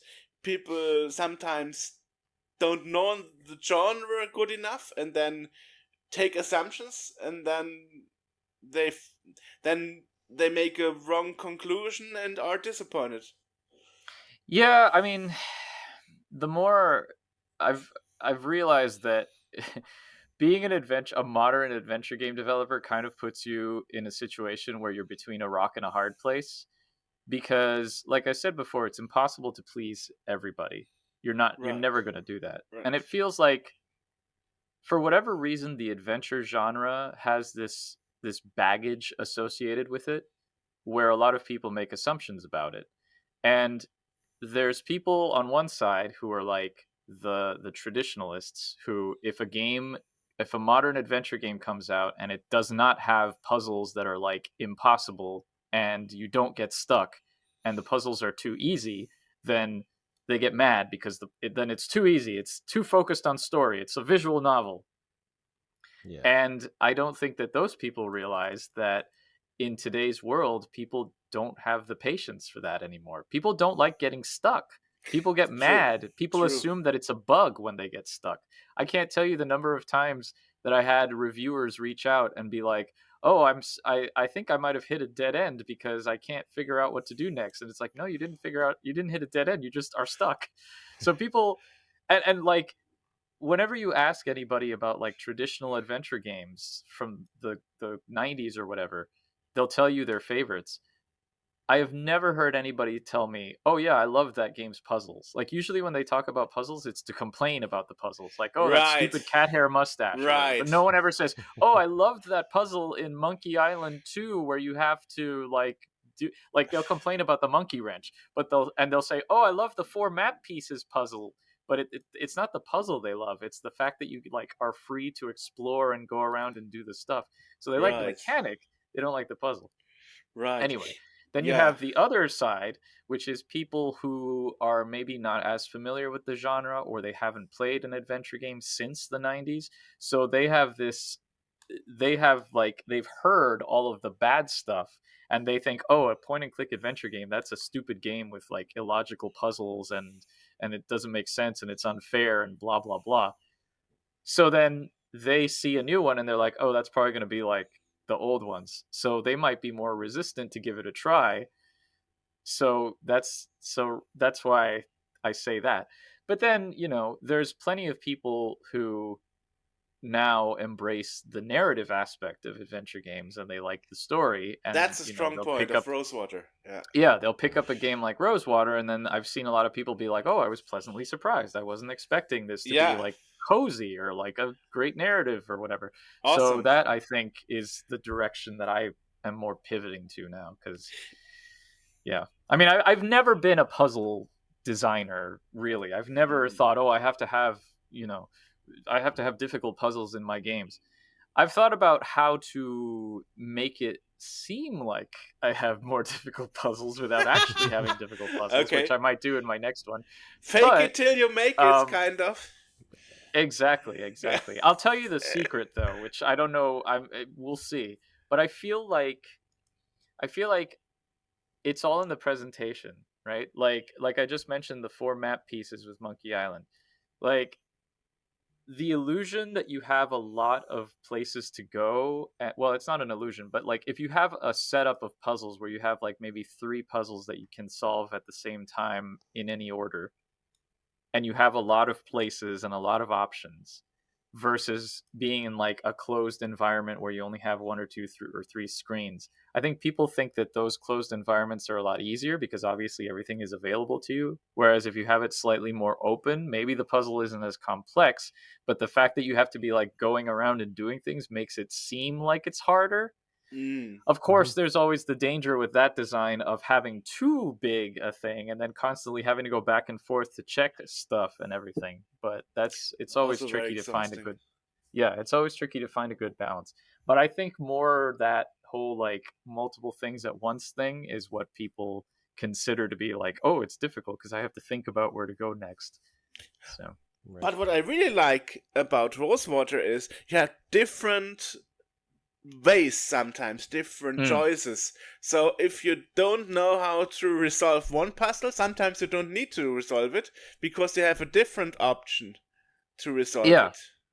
Yeah, And that's what kind I of like. Yeah, thank you. That was kind of how I approached the design, as far as like not being specifically you have to do it my way or else. Like, Right. obviously I didn't want to make people think, when I was talking like leading up to it in the marketing and I said, oh yeah, there's multiple solutions, I didn't want it to seem like every single puzzle has a multiple solution, because that's not true. It would have taken Yeah. 12 years if that had happened. But some of the major puzzles, some of the major obstacles do have some multiple solutions. I mean, for example, you can decide between a hairpin or a lockpicker, or you can decide between different fruits that you can get on different places. So I'm like, that's good, because some people didn't really think about it. Oh, that's actually that's actually really interesting. Because a lot of that times was more like, out you of need to grab everything, keep everything in inventory because you might need it at some point. Yeah, and that's actually what was my approach, because I'm a gamer from the 80s and 90s. I played like Zack McCracken and Maniac Mansion and stuff, where you actually can end up in a dead end. So I ended up having more items in my inventory than I ever need to complete Rosewater. Well, yeah, that's funny you say that, because that was more out of necessity, because, one of the major things that I designed for is making sure that you can't get stuck in a dead end. And the example with the lockpicks is like, you can get the lockpicks if Right. you approach the first puzzle in a specific way, but it's entirely possible not to get the lockpicks. So for every Right, other puzzle in right. the rest of the game where there was a locked door, I was like, okay, well, if you have the lockpicks, you can just use the lockpicks, so I can do a lockpick puzzle. But then I also had to think, okay, well, if you didn't get the lockpicks, then there has to be an alternate way to get this door open, because otherwise you're screwed.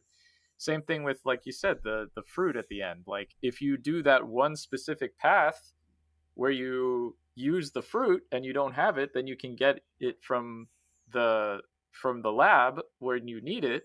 Not to spoil too much, but if you happen to have those items in the inventory, then okay. Because another thing that annoys me and that I always try to think about is when you have items in your inventory that are similar in nature, like you have a pair of scissors and a knife, for example, and you have to use the knife for whatever reason, and it's like, well, I have a perfectly good pair of scissors, why can't I cut something with scissors? So then I was like, then I had to go back and think, okay, well, do you have any items in your inventory that have similar properties that could be also used for this? And that's why I was like, okay, well, you can just use any food item, because they say food item, not just like, oh, he just doesn't like tomatoes in the lab, because that would be stupid. So Well, how other games are fixing that you don't miss an item later on is that the character says, like, I think I'm missing something when you try to leave the scene, and there's like, yeah, that's a band-aid. I mean, that can work, but it also feels a little artificial. So I mean, the one place where I did do that, I'll tell you this. What plan did you choose for the wagon raid, out of curiosity? Nadia's one. Nadine. Okay, yeah. Nadine's one. No, it's fine. It's fine. That's funny. Everybody so chooses distracting. Right. So that means that you got the wagon interior. So if you choose the wagon interior background, so if you choose Nadine's plan or you choose Phil's plan, you see the inside of the wagon. If you choose Jake's plan, you don't. You just have a little like dialogue puzzle outside to keep the bluff going as long as possible. And there's a plot point where there's some crates. There's a hotspot that's some crates that you have to look at in order to, like, because it's an important plot point. Get the dynamite, right? No, I mean, you have to get the dynamite, but there's some crates where they comment about, like, oh, they're marked Rosewater. And if you choose the Jake option, that comes up naturally in conversation. If you choose the Phil option, you're not under any time pressure, so you're free to look at everything, and you can look at everything before you leave. But if you're in Nadine's plan, you're under like pressure, so you only have a certain number of actions to complete, and if you run out of actions, then she automatically gets the dynamite or whatever. But also, if you haven't looked at that, she also looks at it, because I didn't want to put you in a situation where you could leave that screen without looking at that hotspot, because then it would be like, well, where did this come from? That's actually what happened to me. Yeah. So that was the one instance where I was like, well, to make sure that the player gets this information, I'm going to, make the character automatically look at them, if they run out of time or whatever. So interesting. Yeah, that was my one indulgence. Now that you mention it, you didn't want to make the puzzles too hard and intriguing. Why you didn't go with the choice that Charles Cecil did with the reforged edition of Broken Sword, for example, and having a solution hint system included? How did they do it in Reforged? I didn't play it. You get a timer, and after the timer went down, you actually have the choice to make one little hint, then the next hint, and then the last hint, and for example, other games like Thimbleweed Park, for example, had a helpline you could call. So there are different implementations. Yeah, I've been playing Locomotive, which also has an in-game hint thing. Okay, I didn't play that one. Okay. Yeah, and I was beta testing Foolish Mortals, which also has like an in-game journal where you have like different multiple step hints. I don't know. I didn't do that for Rosewater because I didn't feel like any of the puzzles were hard enough to merit doing that. And also, I don't know. I kind of feel like if you have to do that, it's. I know Return to Monkey Island did the same thing. It kind of feels immersion breaking in True. my opinion. True. I tried to do that by like having Harley write stuff down in her diary, Which I and never for used. well, that's a shame because it's great. The diary entries are fantastic, and I can say that because I didn't write them. Um, but yeah, I mean, like for instance, if you in Chrysalis, if you decide to do the puzzle where you have to figure out the code instead of blowing up the lab, um, because it's a thing where you have to have all these pieces of information that you get from talking to other characters. Once you talk to all the characters and you get all the information, she writes it down in her diary so that you have it to refer to.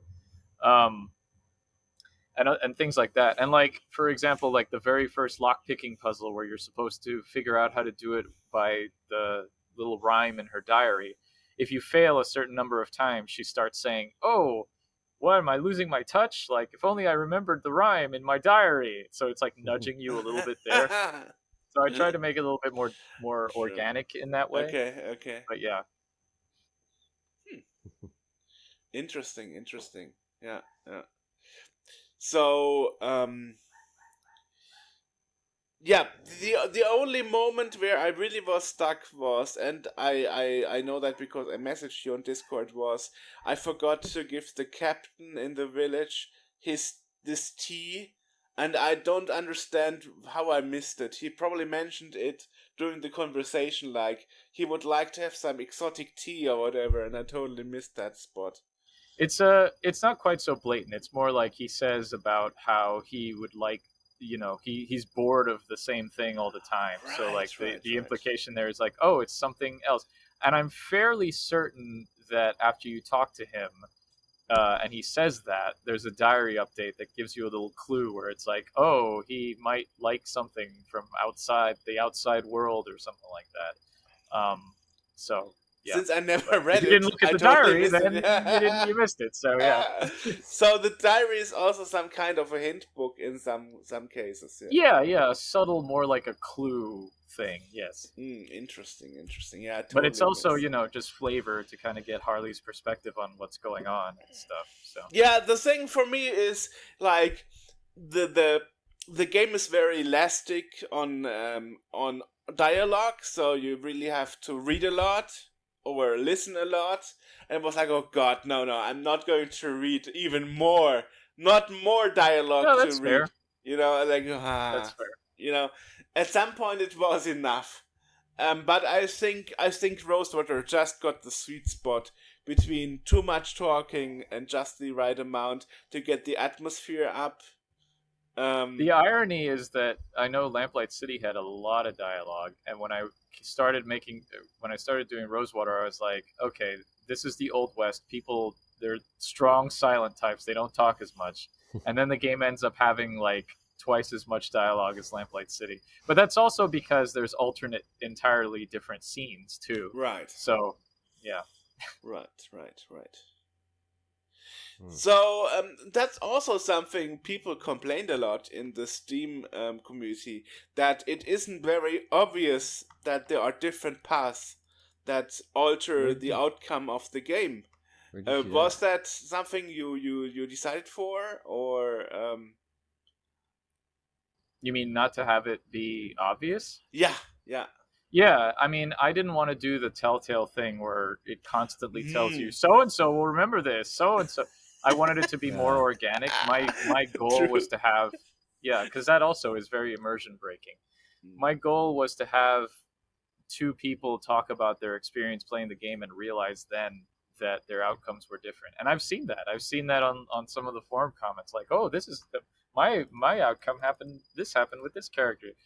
I mean, it's kind of shooting yourself in the foot designing games with replayability, because it's hard enough to get people to play through your game once, let alone more than once. But I kind of hope that with certain things, it would be enough in the game to kind of clue you in that there might be more than one way to do things. And so that already puts the idea in your head that, oh, well, maybe this is slightly different. I mean, I think now with the patch where I added the companion relationship tracker for New Game Plus, I think the people who really want to go in and see the differences can do that. I feel now it's like more accessible for people who want to like take a look under the hood and kind of guide their own experience that way. But for a first playthrough, I'd like it to be more just organic and just whatever comes up for you, you know. AJ, you said something, I think? What's that? No. No? No? Mm-mm. Okay. I had the feeling like I cut you short or something. Oh, no.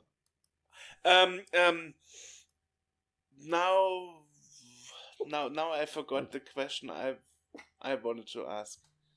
What was it? Maybe you heard a little creature barking. Who knows? That's happening here. The game plus, I'm actually not sure if I want to do that. Oh yes, now I remember what I was saying. What? The game plus, but now I remember what I wanted to say. You said it should be very obvious that there are different options in the game, so you have a branching system kind of. And for me, it was very obvious when I played the demo for the first time, and the guy was actually falling out of the window at the Rosewater newspaper, and when you have the option to either get the sheriff for help or the doctor. In this moment, I knew, okay, so you actually can change the outcome of some things in the game, you know. Yeah, and there's a reason that it happened so early in the game to show you to do that. Don't forget ignore him, because everyone sees ignore him and they laugh, and then they're like, oh wait, I actually can do that, and then that's sort of the moment of realization. So he dies. He dies in Act 1. No, he doesn't die. He doesn't die. If you ignore him, he gets mad at you when you meet him again, and then your relationship with him goes down immediately. Ooh. So yeah, so it's kind of like, yeah, there's with Phil and with Lola, there's opportunities in Act 1 to either start off with a pretty good relationship or a very bad relationship with them, depending on what you do. So yeah. No, it's actually funny you say that, because when I was first designing the game, and it would have been I had to cut out a lot because it would have been way too much. But when I was thinking about like the companions and the relationship mechanics, there was a brief moment where I considered having like a companion where you meet them in Act 1, and if they don't like you based on what you do in Act 1, they don't go with you at all. So you might like completely not have them at all in the game. But that would have been just way too much and way too difficult to account for. So I didn't do that. But I'm very happy almost that in my gameplay nobody actually died. Right. Well, I guess I can talk about this now, because it's been long enough. We can put a spoiler warning on it. So spoiler warning. Yeah, spoiler warning. So at the end of Act 2, either Phil or Nadine or Danny will die, depending on who you have the highest relationship with. If it's a tie, the game chooses randomly. But nobody died in my gameplay, even Nadine. Well, that's the thing. If Nadine gets shot, she lives. If Danny or Phil get shot, they die. And the reason for that is because Nadine and Lola have a blossoming relationship, and we realized that if we were to kill Nadine, we would be committing the trope of kill your gays, which happened in a sense in Lamplight City, because Bill in Lamplight City is gay and he dies. And like there's a couple of other instances where there's some gay characters who don't have a very good outcome. So the trope of kill your gays is like, oh well, the gay character always has an unhappy ending because they're gay, right? So we thought, okay, well with Nadine, it should just be that she's injured and then she recovers and she's able to have a nice life with Lola, because, you know, she and Lola deserve a happy ending. So Nadine is the one. Actually, Nadine is the best outcome because nobody dies. But Yeah, for a while there she did, and then once we made the realization, we're like, okay, let's give her a reprieve. So yeah. Because I saw other playthroughs, and I was like, "Holy crap!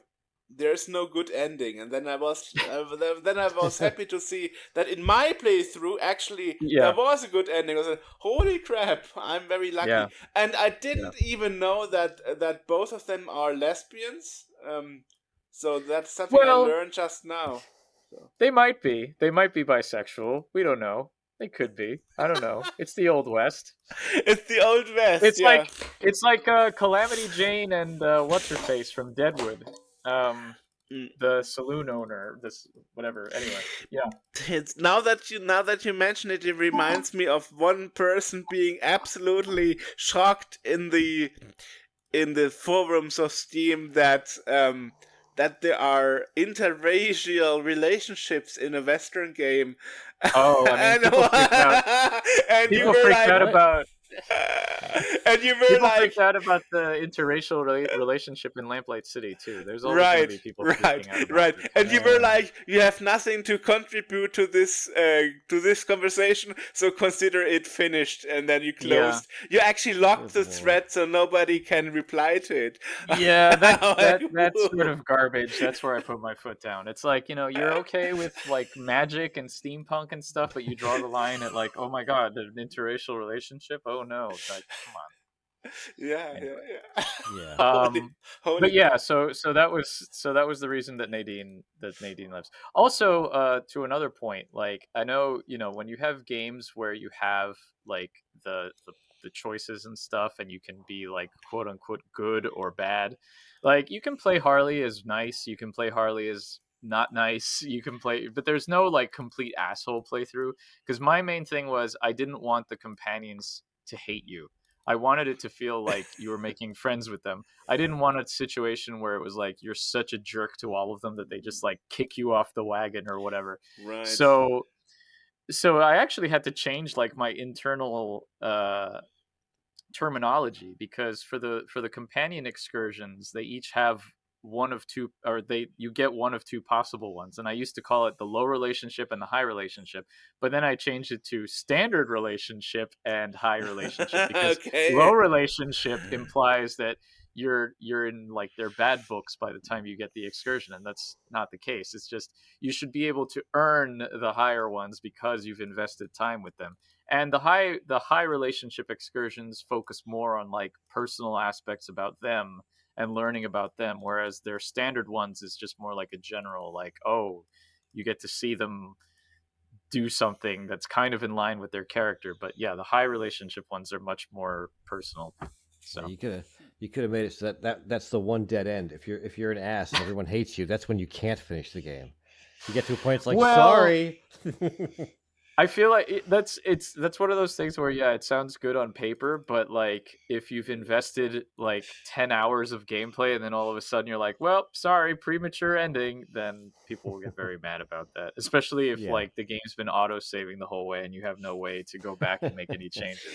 So. Yeah, I did land into this trap once with the autosaving. I told you about it, where I landed, holy shit, I made a wrong choice at the circus scene, and I was like, oh, now I loaded back into it, and I have to redo the whole scene. I was like, luckily there is cloud there's cloud saving on Steam, so you can just say, delete the local save games and download them again from the Steam Cloud. But I'm very, very thankful for that. And that's also something that I find very amazing with you compared to other developers.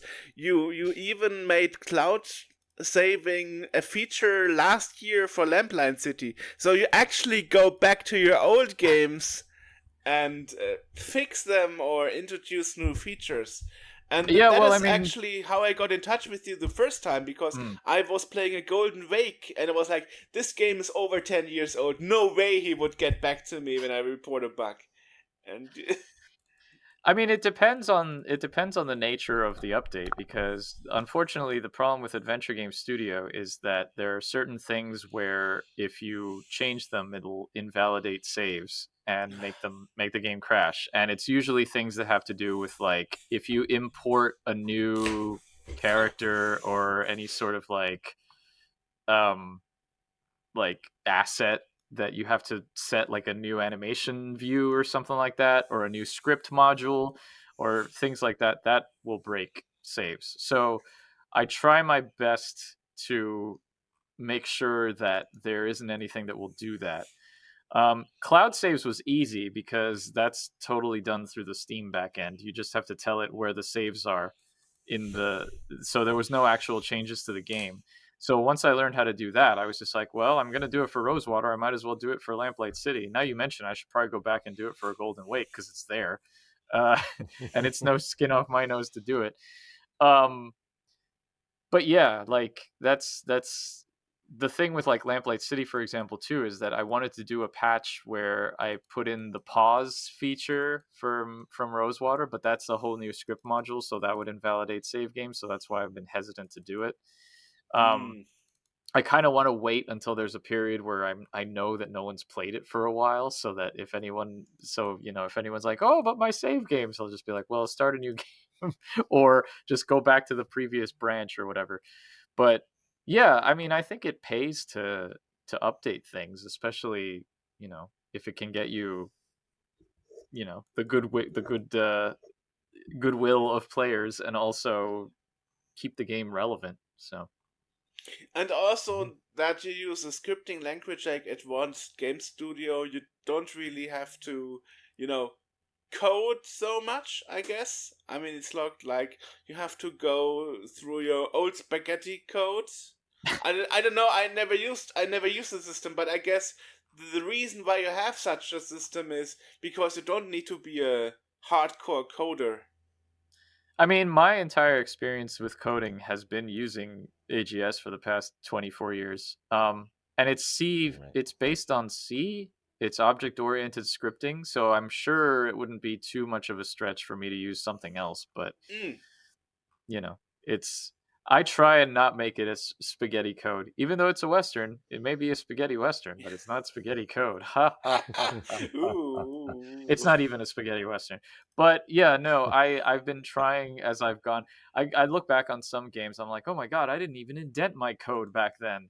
But yeah, it's nothing. There's never been a case where it's like, oh my God, I don't know what's going on here. What is this?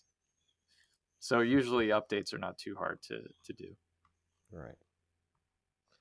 Awesome. Yeah. Quick question in this, because I'm looking at the. I was reading the FAQ earlier, and it mentions that you've got a. So the initial game is in English, and you have a German translation. And Yes. why first, why German? Because I imagine you're American. You sound so. I And am. if it weren't for that dude over there, I wouldn't be talking to anyone in Germany. Well, there's two reasons. Number one, my publisher is based in Germany. There you go. So Okay. that's why they did a complete in-house localization.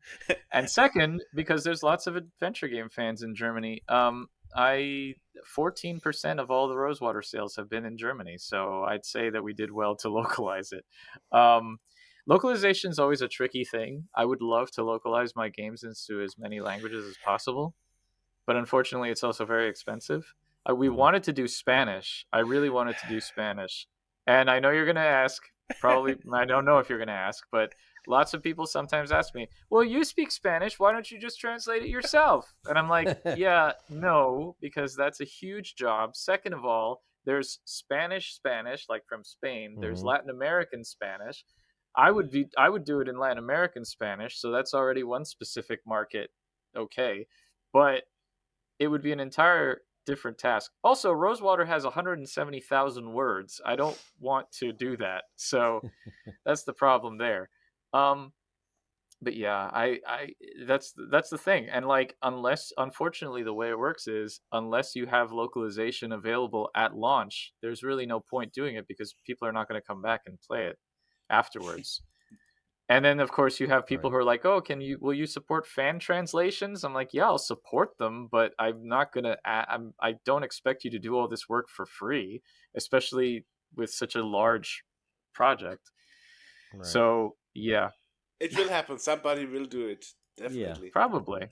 Yeah, yeah. There's someone who's translated all of my games into Spanish, and they just like 2 months ago finished Lamplight City. And bear in mind, Lamplight City came out 6 years ago, and they started it about that time. So I can only imagine Rosewater will probably take them about 20 years. So Ooh, we'll ooh. see where we're at then. Oh, awesome, awesome. Yeah, I mean, Yeah. you usually have also the problem people don't know what it's cost and Uh-huh. how much effort it is, and Mhm. usually you have threats like there's no German, and then somebody replies, learn English. Or you get threads where it's like localization +1 for Polish, +1 for Russian, Yeah. +1 for Chinese. I'm like, okay, yeah, great. Sorry, no. Yeah. Maybe what I have thought about though is maybe like setting up one of those like coffees or tip jar kind of things where it's like, hey, if you donate money, I'll localize the game, you know. And Yeah. if they do, then I will. But otherwise, I don't have the budget to do it. Yeah, I mean, with the problem with the voice over translation is actually that in many cases the voice actors actually dead. For example, when you had RoboCop Rogue City, or Yeah. or just the Turtle Shredder's Revenge or something. Some actors are actually just not around anymore, and then people will complain, Right. he doesn't sound like in the cartoons or like in the series or in the Right, movies. right, Yeah, right, that's right. because people are not around anymore. And we actually had this topic once when we interviewed Charles Cecil, because for the Broken Sword series, the German female actor actually died, so they had to switch the actor. So Well, you can't make everybody happy, You I make a good, guess. you make a good point too. In that the translation is not just go and change the words because there is voice acting in this game. You're gonna have to Right. re-record all the dialogue and everything Right, that you right, have. So right, it's right, like right. well, I mean, that's if you have a really big budget and you can afford to not just localize the text but also dub it in the other language, which that is definitely not in the budget here. But it's funny, Broken Sword specifically, it's funny that people complain about that because at least in the English version of Broken Sword, the voice actors for Nico changes with every game. Like he recasts Nico every single one time, so it doesn't really, that shouldn't really be a problem, but whatever. It's actually true. Yeah, I mean, Except for I'm didn't they a get bit the same different. actor for the fan made version? They No. did. They Yeah, so it was for consistent. for the English the fan one. version was consistent, but the rest of them weren't. Yeah, but For only for German, not for English. Oh, For Oh, English, for German. Yeah, for right, for right, right. English, Okay. for Yeah. English, they used famous YouTubers at that time. But for interesting. for German, they actually got for for the male actors, the main character, they actually got the Okay. original German. But yeah, Francisco, you're right. For the English one, they just used random YouTubers. Well, it was a sound-alike, and it sounded mostly like him sometimes. Sometimes there were Exactly. bits where like, oh, that doesn't. But yeah, I never played it. I watched a video of it recently. But yeah. Oh, you should play the Broken Sword 2.5, especially since ScumVM fixed all the bugs in the ScumVM engine, because I reported them and Oh, okay. they have been all fixed by now. Yeah. Okay. Because I also played through the game for our interview. So We're gonna have to find out when his games will be available on ScumVM, because I'm sure someone's working on it. You mean Who, you mean mine? you? Yeah. Yeah. Oh, AGS games already run on Scum VM. Oh, well, there you go. Yeah. Although I always find it strange when people are like, "Oh, does it run on Scum VM?" Because like, yeah, but why would you run it in Scum VM? It runs perfectly fine as is. Like, I understand for like the older ones, like the old Ben Jordan games that were made in like AGS 3.2, sure, but like anything that comes out, yet what?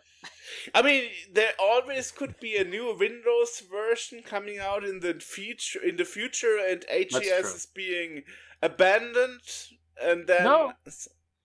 AGS is still being worked on. They're working on. But maybe in 10 years. Oh, you mean in the future? Oh, yeah, right, in the right, future. right. Yeah, in the yeah. future. Yeah. Yeah, that's fine. I'm talking about like games that come out now that are like contemporary now. Why would you run them in Scum VM now? Like maybe, yeah, okay, 10 years down the line if they're not compatible anymore. But currently, I don't know. I mean, does Scum VM run on Linux? Yes, it runs on anything. That would be a reason if you want to play the game on something that's not Windows or Mac. But Francisco, Rosewater, exactly. Rosewater and Lamplight City both run natively on Windows, Mac, and Linux. So that's true. But one thing I learned, and I don't know why that is, the achievements are a problem.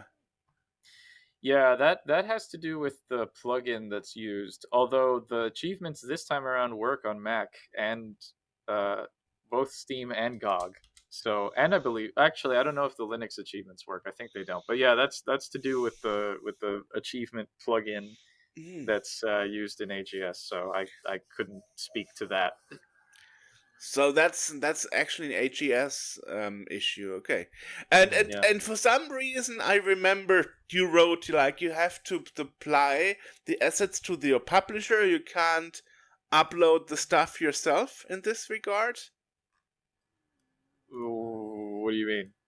I mean, for the achievements, I think you wrote you answered one person. I think it was for Lamplight City where you said like I sent the files to my publisher and they will. Oh, well, for Mac, yeah, for Mac and Linux, they take care of the porting. So I don't actually do the porting of Mac or Linux. Like I upload everything and make all the changes for the Windows versions. But yeah, for Mac and Linux and for GOG, I have to like upload all of my resource files to an FTP and then they handle that. So yeah, that's where the pipeline gets lost a little bit. So, but as far as I'm aware, actually I don't know. I probably have to follow up. I'm not sure if the Lamplight City Mac achievements ever got fixed, but I know that we certainly talked about it at one point. But then Rosewater took precedence. So, I mean, there's still a chance you might fix that because I know you are going back to your stuff. Yeah, there's no reason not to. I mean, we know how to. We figured out how to do it for Rosewater. So, what's actually the next plan? Rosewater 2?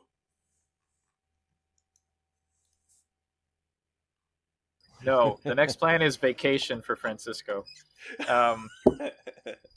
We need to talk about Switch porting to the Switch and possibly mobile for Rosewater. But yeah, as far as my next game, I already know what I'm going to do. I'm not going to start thinking about it or working on it until at least September. But it's going to be a point-and-click adventure, I suppose. Well, that's all I do, so yeah. I'm not about to learn Unity to make a platformer or anything. So, you know. But yes, it's going to be an adventure game. I mean, some bit back, we actually had an interview with two Swiss girls who made text adventure game. So you can also do that in some regard. You know? I like graphic adventures. Like, I don't have anything against text adventures, but I wouldn't want to design one. I mean, you can nerd out with the parser. Yeah. That's true.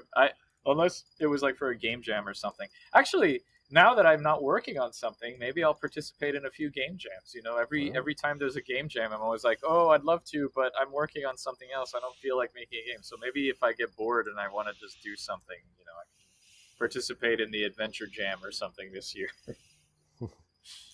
Yeah, awesome. So you said the Switch port is so probably for the Switch 2 that's coming out in June. Yeah. I mean, we have to figure that out. Yeah, how backwards compatible it is with like the current framework or whatever that was used for the Lamplight City Switch port. I imagine it maybe won't be different. I don't know. I'm not a programmer for these things, so that's what we have to figure out. But yeah, I love the fact that the Switch 2 is going to have a mouse. That'll help a lot for the adventure game thing. So Yeah. Well, it's not officially mouse. It's a mouse mode for the Joy-Con. So right, but still, it's better than it's something. awesome. Yeah. Actually, now that you mentioned coding, I spotted a feature you said in the Steam forums. You actually have something that is put as an additional feature that is not part of AGS, and that is dynamic shadows. Perhaps we can talk a bit about that, because people were complaining that the game is running too slow, and you were like, disable dynamic shadows because it's very CPU dependent. Yeah, so that's another script module. So basically, I just randomly saw someone on the AGS forums had coded a dynamic shadows script module, and I was like, oh, that's really cool. I'd like to check that out. And I downloaded it and I played around with it. But of course, the module was designed for games at 320 by 200 resolution, and their particular demo was using like just one static sprite that acted as the shadow. So, of course, when I decided to put it in my game, I was like, well, I want to. Obviously, this game is at 1280 by 720, but I don't want to use a static shadow because that's going to look weird. I wanted to use a dynamic sprite to, match the frames of the character. And then, of course, there's all the math and the rotation and stuff. So I tried it for a little bit, and I couldn't get it to work great. And then I got a friend of mine who has a lot more coding experience to tweak it and fix it for me. And he got it working so that it didn't slow the game down to a crawl, at least on Windows. But apparently on Mac, it's not so nice. So there probably is still some optimization that can be done. But yeah, it's not reliant on your graphics card at all. It's literally just your CPU computing power, because what it's doing is it's creating a copy of the main sprite of whatever character is having their shadow drawn. So if there's like 3 or more characters, that's when it starts slowing down. And it's creating a copy of the sprite, which is then like cropping and rotating. And yeah, that's the reason. But it's all done through some magic code I don't fully understand. But to my understanding, AGS 4.0, which is currently being beta tested, is introducing some sort of plugin that allows for dynamic lighting. So maybe shaders also. So maybe in the future it'll be a built-in feature with AGS, which would be wonderful, because I would love to have dynamic lighting and dynamic shadows that don't kill your system, or just have them at all. So yeah, we'll see. Fingers crossed. Maybe next project, or then I can finally upgrade Rosewater to 4.0 and see if that works. Like what Rockstar Games did with GTA 5, making a graphic update. Yeah. Rosewater Enhanced Edition. Wouldn't that be funny? A point-and-click adventure with graphical enhancements. Now the characters look real. Now right. You just use the video. People were already freaking out about like a point-and-click adventure with New Game Plus mode. Like, okay, sure. I mean, why not? Why not doing something new? I Sure. really enjoyed it, and that is despite I normally don't like Western stories, but this one really caught my attention, and I actually learned during the gameplay that is in the same universe as Lamplight City. So that means I have to complete Lamplight City now. Oh boy. So. Well, I mean, you don't have to. It would be not. You'd get more if you do, but yeah, I mean, it's not. I didn't want it to be that you had to play Lamplight City to understand what was going on. Like the basic important stuff of the plot is covered in the game, but little references here and there are. Right. You'll get them if you played Lamplight City. But it's good that it makes me happy to hear that you say that about the Western thing, because honestly, like, Westerns aren't my necessarily favorite genre either, but I thought it would be an interesting scenario and setting to explore. And that also goes back to what I was saying before about like the one negative review about, oh, this isn't what I was expecting as far as a Western. Because I Not as think grim. yeah, grim or violent or whatever. Like it's true. A lot of westerns are just like they're really tragic stories about like a revenge and whatever. And this game isn't that. It's a road trip with your friends across the western frontier, encountering weirdos and dealing with them, and an overarching plot about, not to spoil anything, but an overarching plot about things, right? So I mean, and there is some violence, and like we said before in the spoiler warning, there is the possibility of death. So it's not all sunshine and rainbows or stuffed pink pillows, as the review said. But yeah, I feel like you can do stuff in that genre without having it be like Tarantino heads exploding and kind of thing. So yeah, I'm glad that people appreciated it despite the genre. So there will be more games in the same universe, I suppose.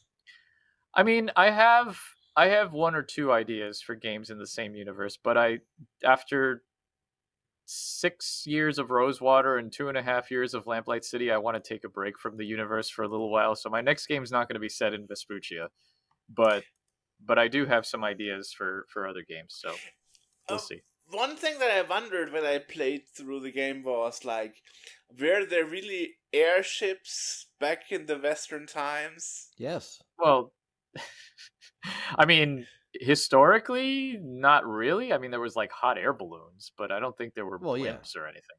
But I mean, this is an alternate steampunky world, so Right. that's why we have them here. I mean, towards the end, I found a monitor in a wooden case. Yeah, A there wooden was in frame. Lamplight City we established that there's like computers. They're called like I forget what the name was. We gave them, but like they're based on the idea of like the early like Lovelace computing computational devices or whatever. So yeah, I mean that's another thing that's good too. Like I try and be as consistent and as whatever with the world building. But if anyone's like, wait a minute, this they didn't have this, it's like, well, it's alternate history. Right. That's how I get away with my anachronisms. I love the fact that it's Vespuccia, because I don't know if people Yeah. are aware, but America was named after this dude, Amerigo Vespucci. So Yeah. yeah. The other glaring thing too is that like dynamite, which was invented by Alfred Nobel, wasn't invented until the 1870s, but in our world it's 1850 and there's dynamite. So whatever, it's alternate history. It was invented earlier. Yeah. They didn't have to worry about the revolution, so they were focusing on their technology and steam tech and what have you. Exactly. So yeah. Yeah, and there was like elevators. Did they have elevators? Yeah. I don't remember when, but like elevators probably were a thing I'm pretty sure they were. I'm gonna look it up because I'm me too. But probably not electricity driven. The modern passenger elevator as we know it emerged in the mid 1800s. There was an elevator in 1857 in a department store. So there you go. Not too far off. But yes. Okay. Yeah. So but I mean, we have 150 years ago, kind of. Yeah. So this elevator was obviously powered by like steam and hydraulics and stuff. So that's how we deal with it in this world.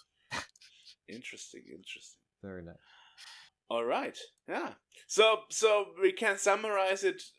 Rosewater is doing a lot better than you anticipated so far. Yeah, I mean, you always have the worry that the game's going to come out and no one's going to pay any attention to it. Certainly, it exceeded my expectations with critics. Like, I'm very happy that it's gotten the positive response that it's gotten. I'm happy that it's gotten the coverage it's gotten. Sales-wise, I mean, I didn't really have super high expectations. I just hoped it did better than Lamplight City, and it's done a lot better than Lamplight City, so I'm happy there. Yeah, so all in all, I'm happy. I'm happy, and I'm looking forward to taking a vacation, and that's all I wanted from this. Like, I just wanted people to connect with it and enjoy it, and they have been, and yeah, so we'll see. It's funny too because it's like the game hasn't even been out a month yet, and I've already been on this emotional roller coaster of like, oh my god, what happens when people stop playing it? What happened? And I'm like, just relax. These games have a long tail. Like, I've been living off of Lamplight City for the past 6 years. Like, it's not going to be any different now. So yeah. And that There's also yeah. Sorry. Yeah. no, go ahead. I just want to say, and that is despite you have other things to worry about, like the gray market for keys and stuff. I mean, that I don't even think about because Okay. there's nothing I can do about that. So whatever. But You know? what is what you wanted to say? Oh no, just that the way that Steam works is it's always like you don't get paid at the end of that month. You get paid after another month. So like Rosewater came out at the very end of March. So I don't see that until the start of May because they don't pay out. Steam pays out the end of March at the end of April, and then that gets to me in May. So there's a delay there. So it's like this, not to get too personal or in the weeds or anything, but like I just got my royalties for Lamplight City for 2 months ago, which was literally like the second worst sales month we've had in the entire time Lamplight City's been out. So it's like Rosewater came out, it's been great, it's been doing great, and then it's like this is a terrible paycheck. But it's because I think people are buying less games now anyway, but I think also it was just because it was like the lead up to Rosewater, not necessarily anyone was buying it that month and it wasn't on sale. So it's just weird things like that.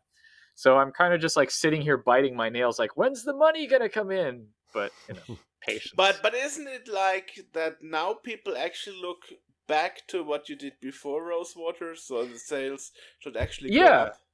Yeah, and it's been happening because like also my publisher really likes bundles, and so we made a World of Vespuccia bundle and also put Lamplight City on sale. So yeah, Lamplight City did great after Rosewater came out, but that was after Rosewater came out. Like in the time before, people still hadn't necessarily been like, oh, this game is out, let me check out what else he's done. But yeah, I mean, hopefully that trend continues going forward as well. So yeah. Awesome. Yeah, I mean, I think we got it covered so far. Yeah. All right. Or did I miss something, AJ? I don't think so. Okay. All right. Looks like I need to play this because I haven't had a chance to play it yet. But well, I hope you enjoy it when you do. Sorry, we spoiled the Oh, it's okay. The big thing at the end of Act 2. But Yeah. I mean, we only spoil like certain outcomes, but perhaps he plays it different, so he might get some bad endings. So you never know. It's okay. My short-term memory is terrible. I'll forget about this in about 3 days. Okay, no problem, Perhaps before we end this, I would like to know what is your opinion about Space Venture that actually went to early access on Steam. Yeah. Because we spoke about it with the Space Quest historian, and I saw some people on Kickstarter. Wait, has it gone to early access since then?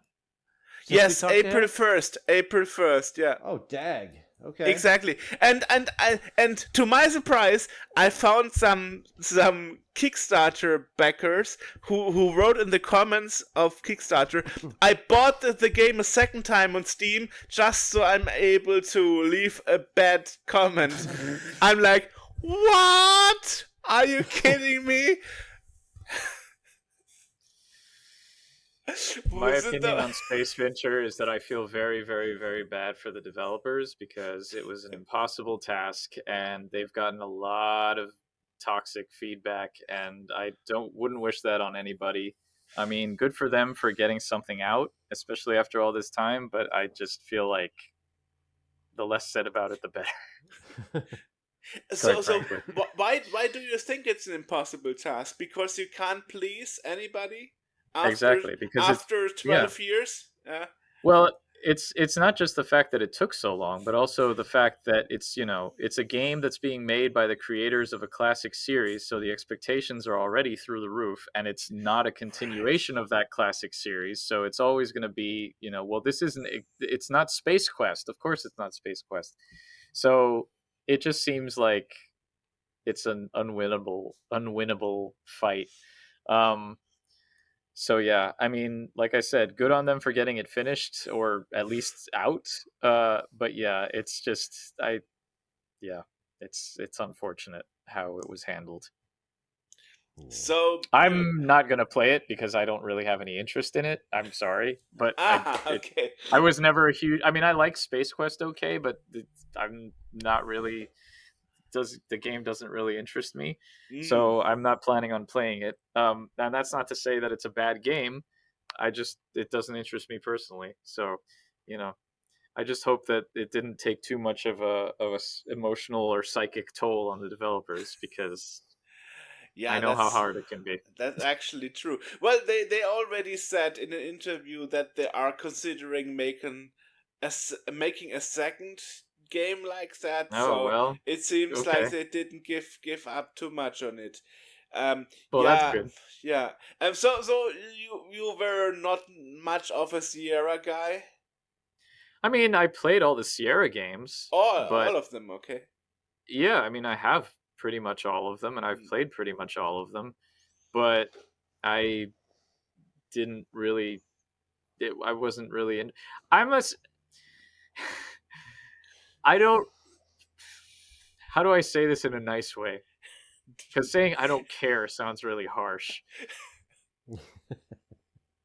I feel like Sierra had its time, and I love those games, and they're still there to play. I don't feel the need for any of the old developers to come back and make a new one. Like, if Jane Jensen came out tomorrow and said, "Hey, I'm making Gabriel Knight 4," okay, great. But I'm not like, "Oh my god, I have to have a Gabriel Knight 4," right? Like, if the creators come and say, "Well, we're making this game that's kind of like Space Quest," okay, but that doesn't. I don't. True. Yeah. If the Williamses come out and they're like, "We're gonna make a game that's kind of like King's Quest," okay, but I'll just play King's Quest if I want that.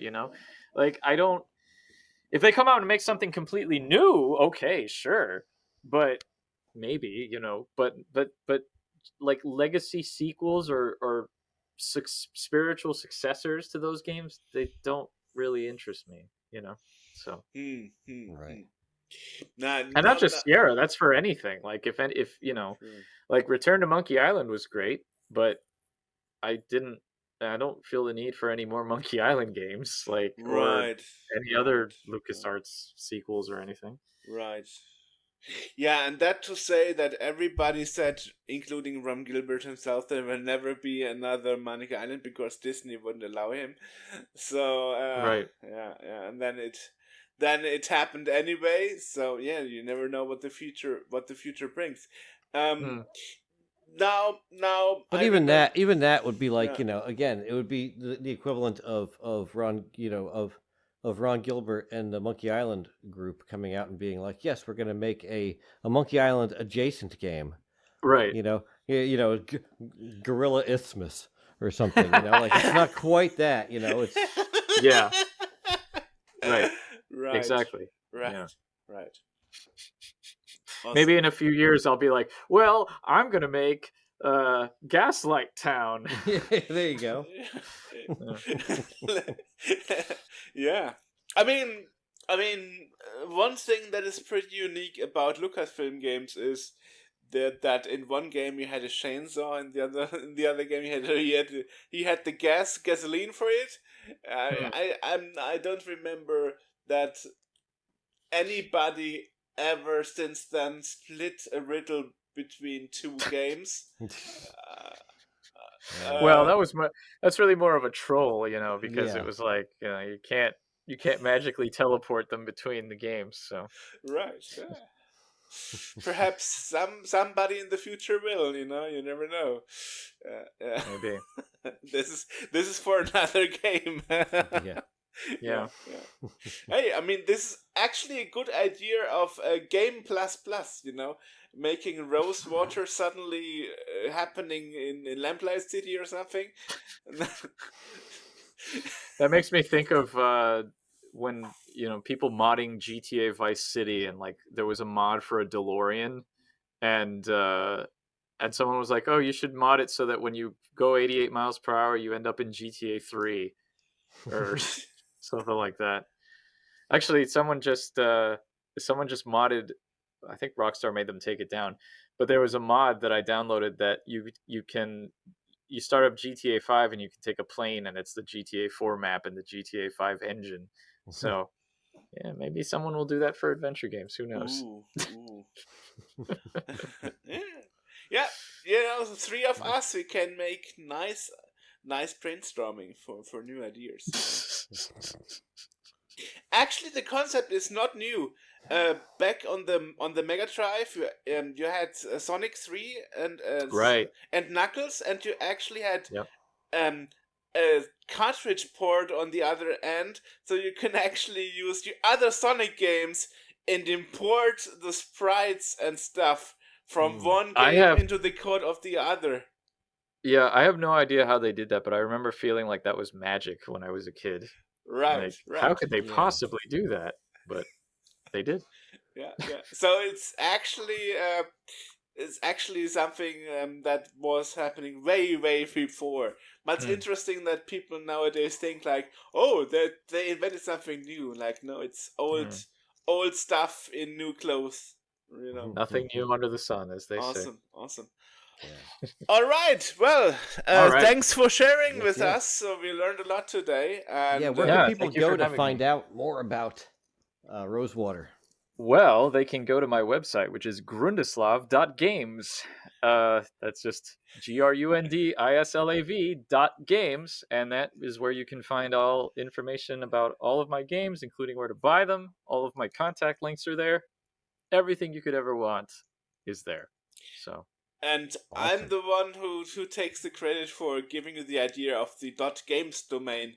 Because I remember we discussed that in the first interview, and you were like, I don't have access to my domain anymore. Like, why don't you get .games? It's a new it's a new top level domain. And we were like, oh, I could do that. And then it was like a week later, I saw like, wow, he got a new homepage. I certainly did. .games. Like, wow. I actually just got an email from the German provider for my old GrundislavGames.com saying, "Oh, your thing is going to expire," and I'm like, "Yeah, I know. I get this email every year. There's nothing I can do about it. I don't have access to it, and I'm not paying for the domain, so it's in perpetuity." But yeah, well, what a shame. But hey, It is. Grundislav.games, it's like the best thing that could happen to you. Yeah. Awesome. All right. Well, thank you for having me sitting on. with us. Yeah, of course. Thank you for having me on again. And looking forward to the next game. That'll be a while, but thank you. So we will sit together in 7 years again. Well, I don't think it's definitely not going to take me I don't have another 6-year development cycle in me. Okay. Hopefully it'll be much sooner than that. Talk to you Thank then, you. right? You both as well. All right. Thank you. Yes, indeed. Bye. Bye-bye.